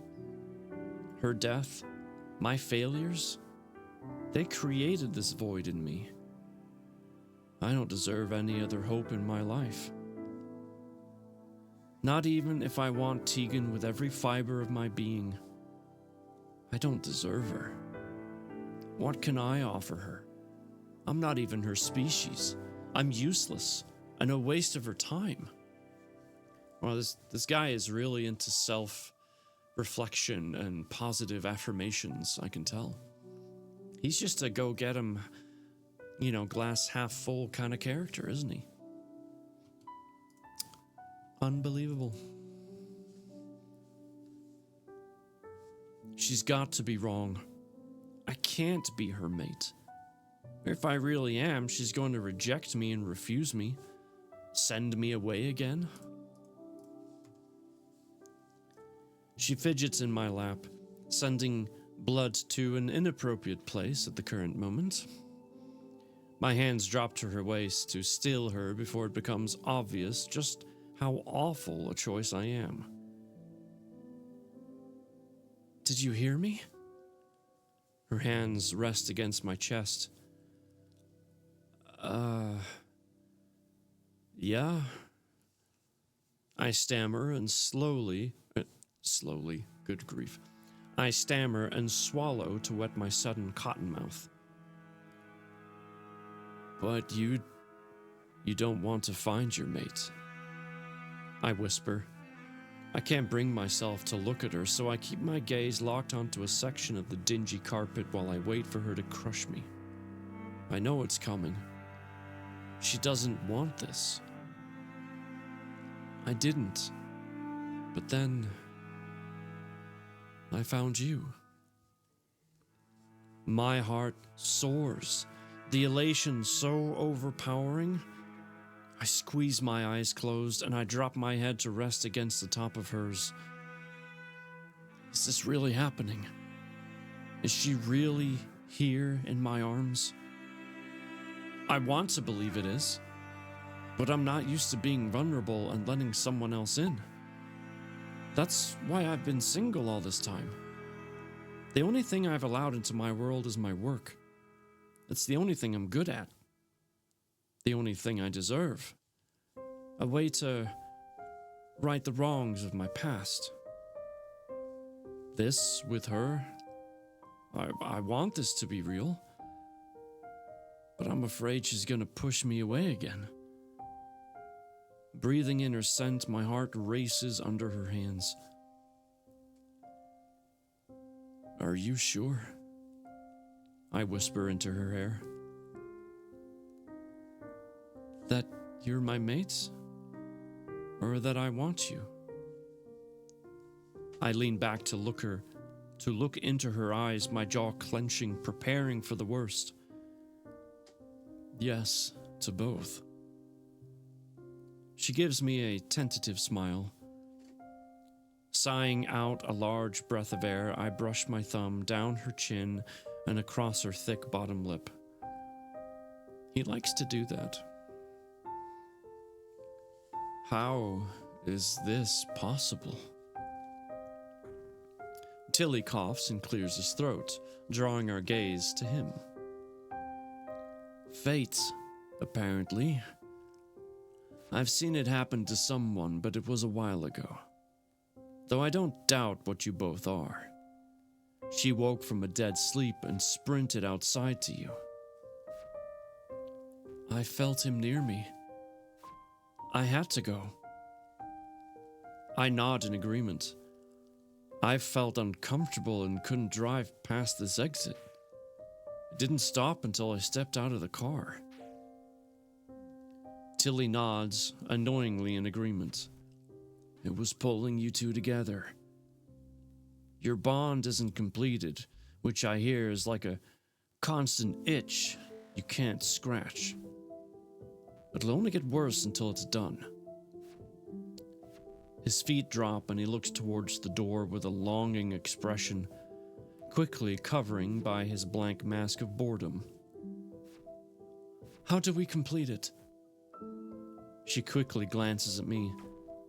I mean, if you want to complete it, more than anything.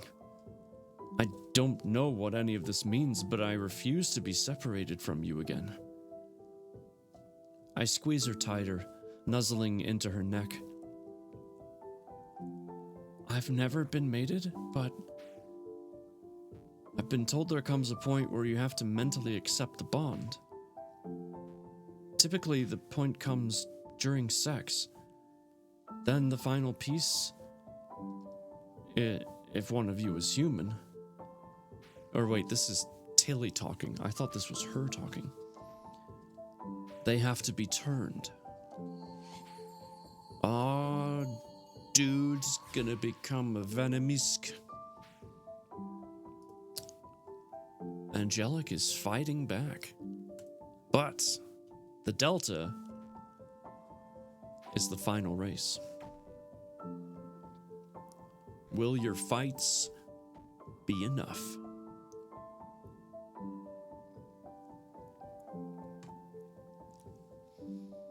My cup of tea is enough, I'll tell you that much. How does that happen? Well, we might find out. Tegan's eyes take on an orange tint. How do I turn someone? My breath catches in my lungs. Again, this is all hearsay. I've never turned anyone. But apparently your instincts will take over, and you'll drain him to an extent, then supply him with your blood. The adaptation will take over from there. It doesn't sound pleasant. You may have also missed some races. It's fine. I gulp, and she looks at me. Her iris is shifting from orange to pinkish. Do you not want this? Her voice is clouded with concern, but slightly slurred by her fangs. How do I even answer that? On the one hand, it's everything I never knew I needed. This is the most tranquil I've been since I was a child. And yet, this makes her stuck to me? I'm no catch. I'm a workaholic trying to bury my own traumas. And she didn't want this. Will she grow to regret that I'm her mate? Is she better off without me? And even if I'm overthinking all of that, this would still require me to change. I would no longer be human. What does that even entail? My heart races faster and my hand trembles against her hip. At a loss of answer for her, I look to Tilly. Am I going to die? He hesitates for an uncomfortable amount of time, but finally responds. We aren't dead. We've never died. It would make no sense for you to die to become like one of us. Air gushes out of me with his answer. That's a slight relief. But she's still never wanted this, never wanted to find her mate. She sent me away. I look back at Tegan. I thought you didn't want this. My voice a small whisper between us. She ducks her head and goes rigid in my grasp. As much as I want to guard myself, guard my heart, that resolve cracks with her discomfort. No matter how much I'm drawn to her, no matter how much I want her. If she really doesn't want this, then I'll walk away. For her. Whatever would make her happiest. I'm used to living a sad, lonely life. The thought of Making her life better, even if only by a small margin, would provide some comfort. Her shoulders drop and she turns in my lap to look up in my eyes.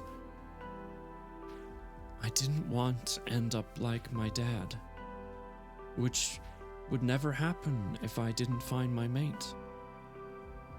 She swallows and I nod. I glance away from her with tension firm in my clenched jaw. Her eyes are too distracting. They just pull me in deeper and make me want things I'm not going to get. Like a chance at one more race. Don't worry, we'll find out the results here shortly. I should just set her aside and move on from this. Give us both back our normal lives. I don't know how I'll manage that, but I have to try. My thoughts scatter as her fingers grasp my chin and pull my gaze back to hers. Her other hand clenches at the front of my shirt. But then, I found you. She tentatively smiles while her hand strokes my chin, down my neck, her touch and words sparking renewed hope. And now I can't picture myself away from you. For once in my life, I don't want to run. I just need to make sure I can keep you. Her mouth quirks up in a half smirk, showing a hint of fang, and her eyes redden more. If you'll have me. I curve a hand around the back of her neck, pulling her closer, and whisper against her lips. Of course. I'm already yours. I capture her mouth in a gentle kiss. The feel of her lips against mine dissolves my remaining fears. All that matters is that we're together, and both want this. Tilly shoves himself up and heads for the door. That'd be my cue. I'll be back in a few hours. Tegan breaks our kiss and... Our kiss? Really? Tegan breaks our kiss and pushes back from me. Her expression morphs in panic, and she practically leaps from my lap. Wait. What about Elena and Patrick? You didn't find them? My brows raise and I stand up behind Tegan. Tilly turns and glances between the two of us and then focuses on Tegan. You're not going to be able to delay this bonding much longer, and I need to feed. He pulls a phone out of his back pocket. I took the scientist's phone. I'll do some recon before I return to see if we can get a more exact location on either. Fill him in on things before I get back. He doesn't wait for a response, but walks out, shutting the door behind him.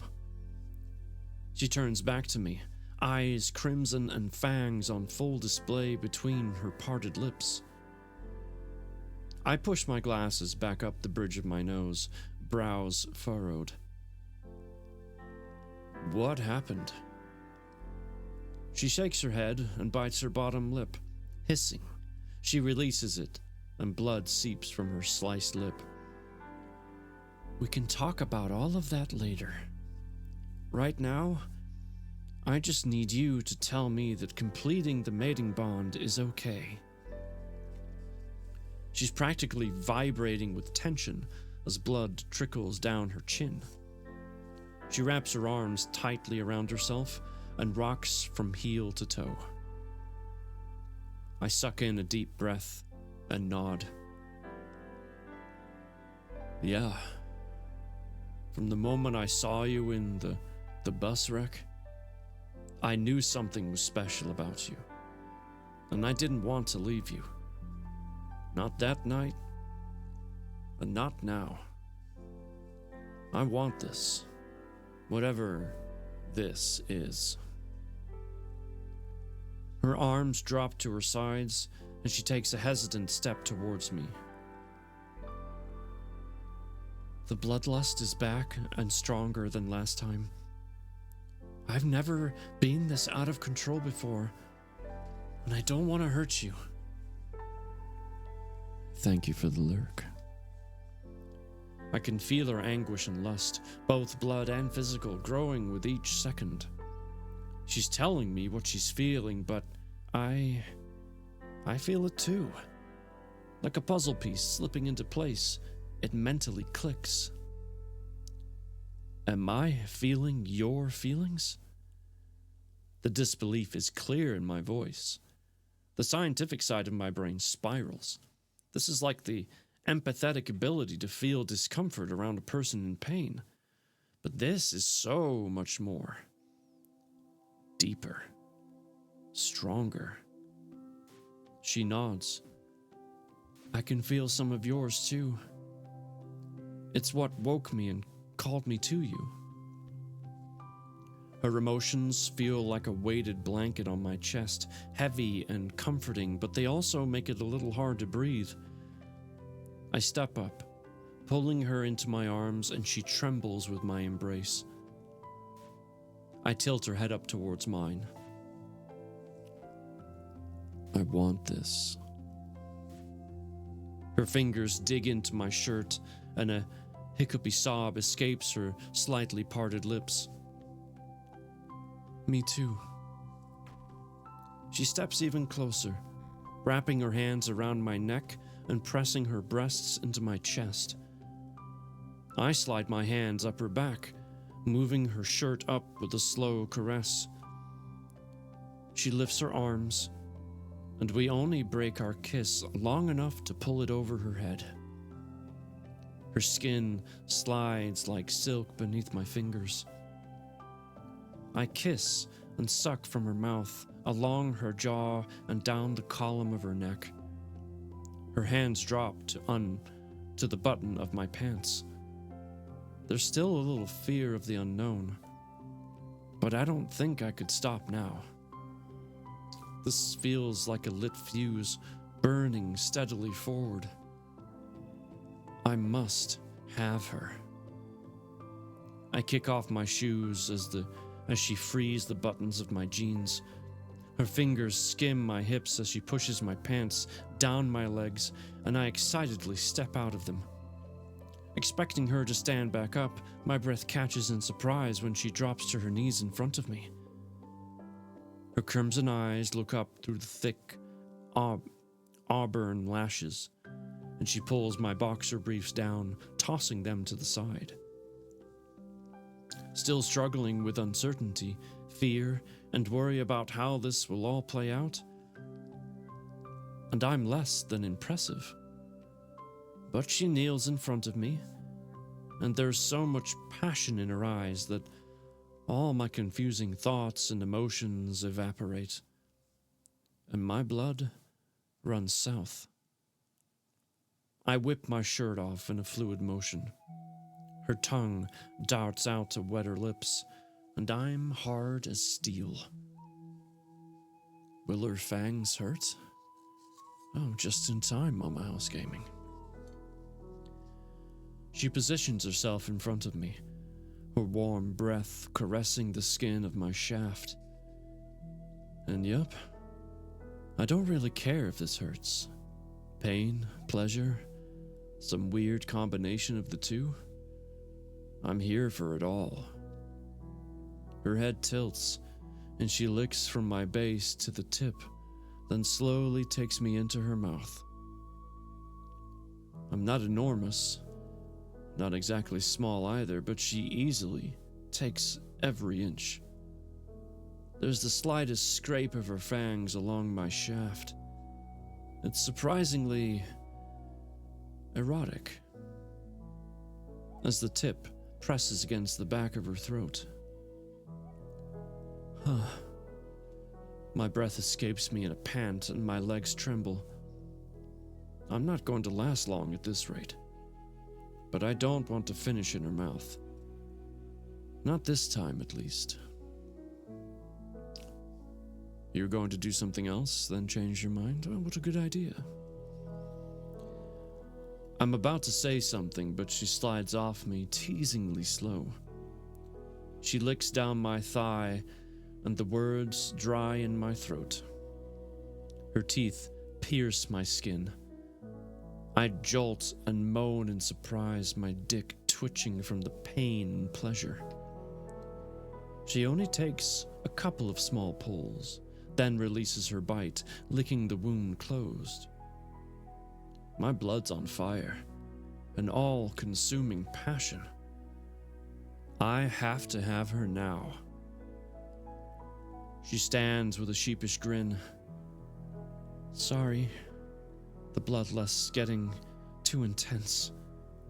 I didn't mean to bite you yet. It just kind of happened. I grasp the nape of her neck and pull her to me, kissing her deeply, my tongue slipping in to tangle with hers. The coppery tang of my blood is still in her mouth. It should be repulsive, or at least frightening, but it's not. I'm blinded by the passion, the feel, the taste, the smell of her. It's almost more than I can stand. It's getting more intense by the second, and I still need more. I feel like one of the drug addicts brought into the ER late at night, out of control, out of my mind, and desperate for more. And yet, I'm still not frightened. I'm ready to jump into the deep end with her. I roughly yank her elastic shorts and thong down, then position her on hands and knees on the mattress. I wanted to draw this out more, but my restraints shattering piece by piece. Climbing onto the mattress behind her, I grasp her hips and pull her ass back towards me. Her wet, warm core sliding teasily against me. She lines herself up and presses back. So eager. A soft growl rolls free of me, and my grip tightens on her hips, stopping her movements. My turn. My voice is deep and rough. She giggles, looking at me over her shoulder, but doesn't try to push back again. Rocking my hips, I enter, inch by excruciatingly slow inch. When half my length's inside her, I pull out completely, prolonging the build-up. She pouts at me. I hold her gaze, tighten my grip, and ram in to the hilt. Oh. Her eyes roll back and her arms quiver, her inner muscles clenching around me, holding me inside her. I thrust in and out softly, coaxing us both even higher. She's rocking back with my thrusts, almost bouncing in rhythm with me. Touch yourself. She obeys, rubbing herself, and I pick up the pace. Her muscles tighten, the closer she gets to her climax. It won't be her, only one tonight. I slam into her and hold, rolling my hips while I'm as deep as I can go, and she plummets over. Her arms give out and she buries her face in a pillow, moaning and constricting around me. It takes all my effort not to follow her to my own release. But I'm not done with her yet. Pulling out of her, I sit on the mattress, extending my legs out in front of me and turn her to face me. She follows my lead and straddles me, hooking her arms around my neck. Our passion, lust, and longing collide, and it pulls us both deeper. Her mouth meets mine as she settles atop me. She raises and lowers her hips, taking me deeper and deeper, and licks from my earlobe down to my shoulder. The scrape of her fangs, soft as a feather against my skin. I shiver and twitch inside her, My grip tightens on her hips, silently urging her on. And wouldn't you know it, there's an ad starting. But I'm gonna snooze it until we get to the break.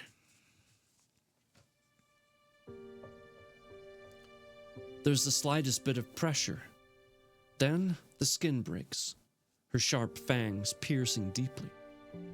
I flinch from the sting, my arms stiffening around her, and then she's drinking from me. All the pain turns to liquid lust, racing through my system. She isn't holding back this time, taking greedy gulps as she rides me. This is all I wanted. I know it will change me, hopefully for the better. I was losing myself in work and despair before I ever met her. She's already changed my life in an amazing ways, and yet I want even more. I want this with her. She moans and bites rougher, her fingers gripping my shoulders. I feel woozy, like I've had too much to drink, and the room's moving on its own. But every sensation's heightened. Her tight sheath gripping me with every thrust, the pull of my blood making me want more. I'll ride this train to oblivion if this is what it feels like. I become immersed in the wooziness.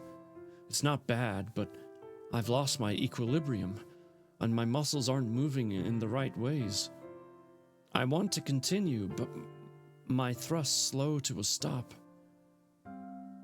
What if she takes too much and kills me? My stomach ripples with the smallest flutter of fear, but it's slowly overshadowed by a blooming sense of contentment. A feeling I thought was lost to me forever. I had nothing to live for before her. It's worth the risk to keep her. Pleasure still coursing through my body. I want to run my hands up her back, but my arms are refusing. Feeling heavier and heavier, they drop to the mattress. I'm being exsanguated. Hypovolemic shock is taking hold, stealing away all control of my body. There's a faint ripple of panic. I've lost too much blood for a human to survive. I know this, and yet my body's refusing to move even a muscle. She wraps her arms around my neck, drinking deeply. My head lolls back and my breathing becomes shallow. A warming serenity consumes me. Maybe it will be okay to die this way. And then I'm falling. So that's where the break is in the story, because it switches to Tegan's perspective. I'm going to run the 2-minute ads, and then we're going to finish this very steamy chapter.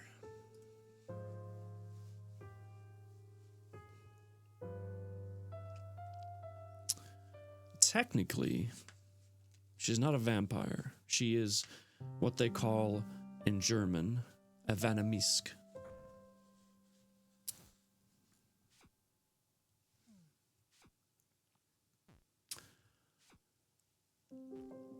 Are you okay over there, Angelic?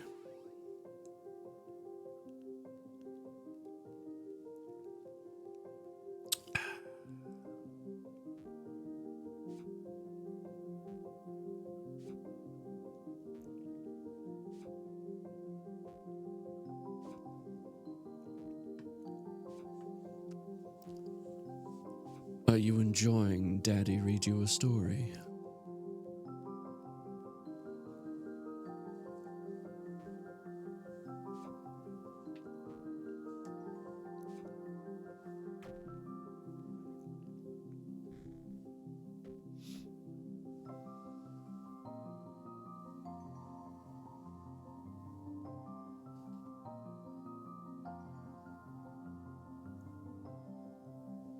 Good.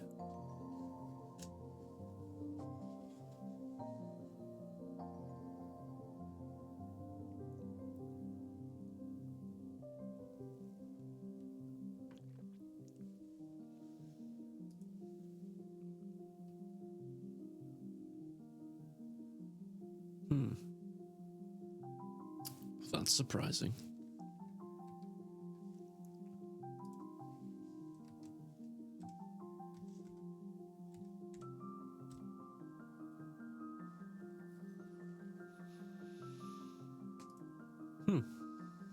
I wonder where the sounds went.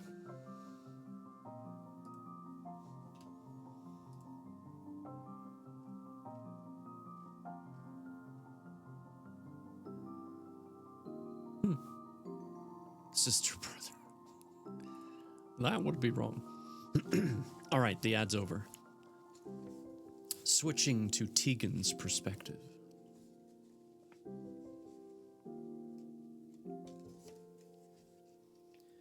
He collapses back onto the mattress. My arms lock around his neck, securing my hold and bite, and I follow him down. I'm still straddling him, but he's gone soft inside me. I mean, that happens when you drain all of the blood. The flow of his blood is slowing, but when do I stop? My heart's racing so much my ears pulse with the beat. Focus, Tegan. I'll know when I need to stop. But he's not moving and barely breathing. Oh, God. What if I fuck this up? I need to stop. Not yet. The words? Or the feeling? A knowing? Boom, across my mind. Okay. Another slow draw. The blood's thicker and more difficult to extract. He's running out of blood. How much longer? Not yet. My stomach knots, but I take another deep pull, and he goes motionless below me. His heartbeat stutters. Now. I immediately pull back and bite into my wrist. Blood gushes from my wound, and I press my dripping wrist to his mouth. Wyatt, stick with me, please? His heart's still beating, but it's faint and hardly steady. He gurgles on my blood, filling his throat. Oh, God, is he choking? What the fuck do I do? Keeping my wrist pinned to his mouth, I tilt his head further back, but he's still not swallowing. Please drink. Please, I can't lose you. I might not have wanted this, but now that I've met you, I can't live without you. My throat thickens, and my vision blurs, tears threatening to fall. Please, drink, I plead. After hours Burwilition. Oh, I hope you were lurking before, 'cause you missed all the spiciness. Or at least, what we've read so far. Hopefully he can hear me. My chest aches, waiting for him to drink from me. I can't lose him. The lightest touch brushes against my wrist. His lips close around the wound, and I sigh out a shuddery breath as he swallows. He takes his first draw from my wrist, and my tears roll freely down my cheeks. Thank you, thank you, thank you. I've been tortured, abused, neglected, rejected, and yet I've never been more afraid. When I pull my wrist back and bite into it to reopen the healing wound, he whimpers softly, and my heart soars higher. I place it back to his mouth, and he continues consuming me. 1 minute, he's drinking steadily, and the next, he goes rigid beneath me, his dull, human teeth biting into the flesh of my wrist. His whole body locks up, and he moans in agony. Did something go wrong? Tilly said this wasn't pleasant, but is this normal? His groan deepens, his eyebrows furrowing, and his stiff body trembles. I stroke his face with my free hand. Don't fight it. You have to accept the bond, and you have to feed. He stops swallowing, gagging on a mouthful of blood, and it dribbles from the corners of his mouth. Please. His back arches off the bed. What the fuck do I do? This can't be normal. Then, just as suddenly, he's slumping back to the mattress. I blink repeatedly to make sure I'm not hallucinating, but his body's relaxing. He swallows the remaining mouthful of blood, then bites into my wrist. I jolt at the sharpness of 2 teeth sinking deep into my vein. My eyes squeeze shut and a smile spreads across my face. His feelings of hunger and lust beat against my mind. He moans into my wrist, his cock instantly hardening against my thigh. He went soft and slipped out during the whole transition, but with the euphoric heat washing through me, we both want the same thing. I line my wet center up to his tip, and his eyes snap open wide. His reddened gaze latches onto me like an eagle scoping out his prey. Wyatt's hand slides up my back to the nape of my neck, and he pulls me closer to his face. He releases my wrist, striking quickly and deeply into my neck. My hands drop to his hips, pushing me down on his length, and he drinks in ravenous pulls. I cry out. His grip tightens on my hips, then he's flipping me onto my back and sinking back into me in every way. A low growl rumbles up his chest, and he pounds me into the mattress. My inner muscles tighten, and I grip his back while angling my head so he can take as much from me as he needs. I'm quickly approaching my peak. He releases his bite, claiming my mouth in a kiss I can feel throughout my soul. The taste of my blood still coating his mouth just sparks my desire even higher. I roll my hips to meet his demanding thrusts. Accept it. The same knowing feeling pushes through to my thoughts. I break the kiss, my words a breathy whisper as I teeter at my peak. We have to accept the bond. I already have. His words are low and raspy in my ear. He licks my open wound and I shiver. He already has? I'm the one preventing this? He pants with his lips pressed against my neck, the anticipation a physical buzzing thing between us. I do want him. For life. I accept him and the bond. Just as I think it, like the snap of a rubber band, the bond clicks into place. We both moan in unison and are swarmed with feelings and sensations. His love, lust, hunger, joy, all crash over and through me. I can't resist and bite into his shoulder. He bites into mine, thrusting deep and holding. Connected in every way, we fall over the crest together.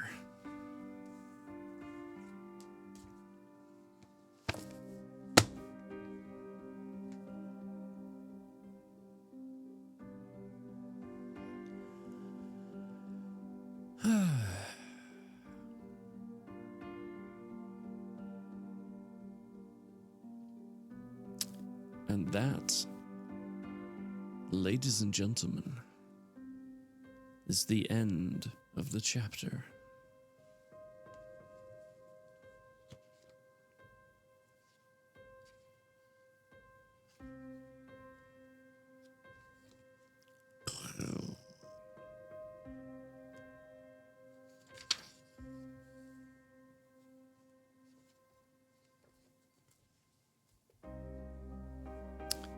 A evaporated milk. Very good fire beef.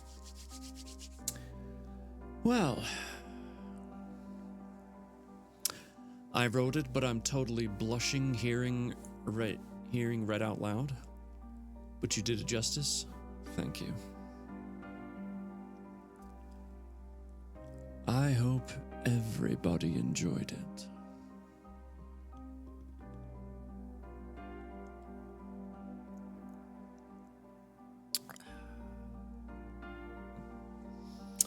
Well,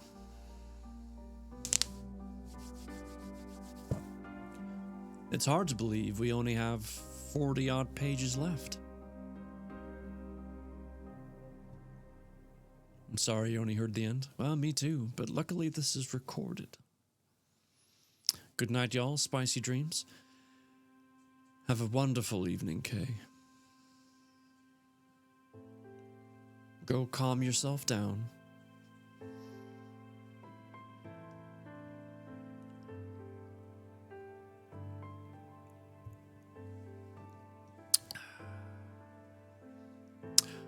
Now, we'll check on the race and find out who made it to the podium. So, in third place, we have Stunt Mama's Mama.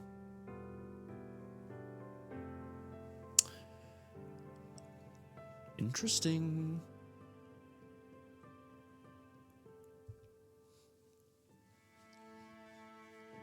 In second place,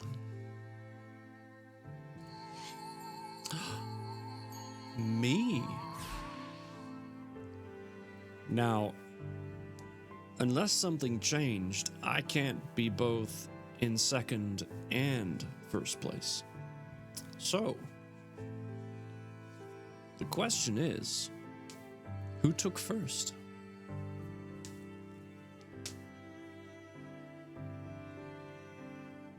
Guess we'll have to find out next week.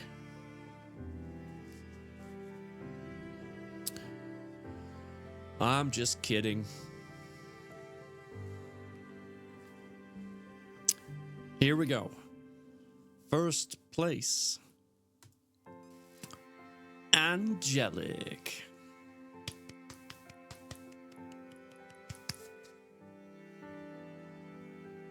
Well done. You won your first Grand Prix. You should be proud.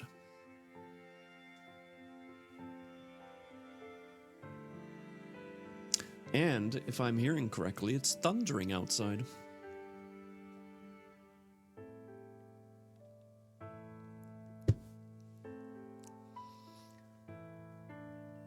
But I did manage to dislodge Mama's House Gaming from her second place throne. I believe she got second place 3 times in a row. So there you go. Let's check the points. Ooh, you beat me by 4 points. And you only beat Stunt Mama's Mama by 8. Oh, and Callie, you were only 3 points behind third. So this was a very, very tight race. It could have gone any direction on that last race. It really could. Holy cow. You're only in half the races? Well, the ones that you were in, because yeah, I see 8 races, you must have ranked basically at the top pretty much all the time. You do have some storms near you? Yeah, they said it was going to storm tonight. Which reminds me, I need to put my car in the garage, because we might get hail. So on that note, I think it's time to find someone to raid.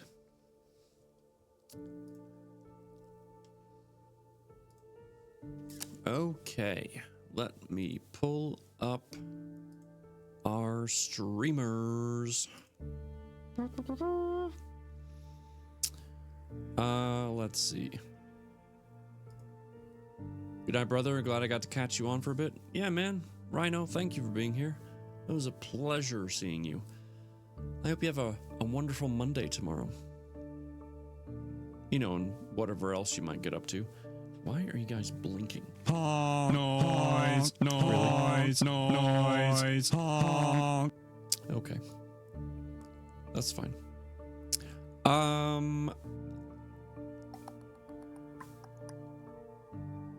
I think we'll go raid my buddy Marcher. My buddy Marcher. He's doing the role play thing over down there in the Grand Theft. Do me a favor, copy that message. Please, please, please. Doesn't matter if you're subbed or not.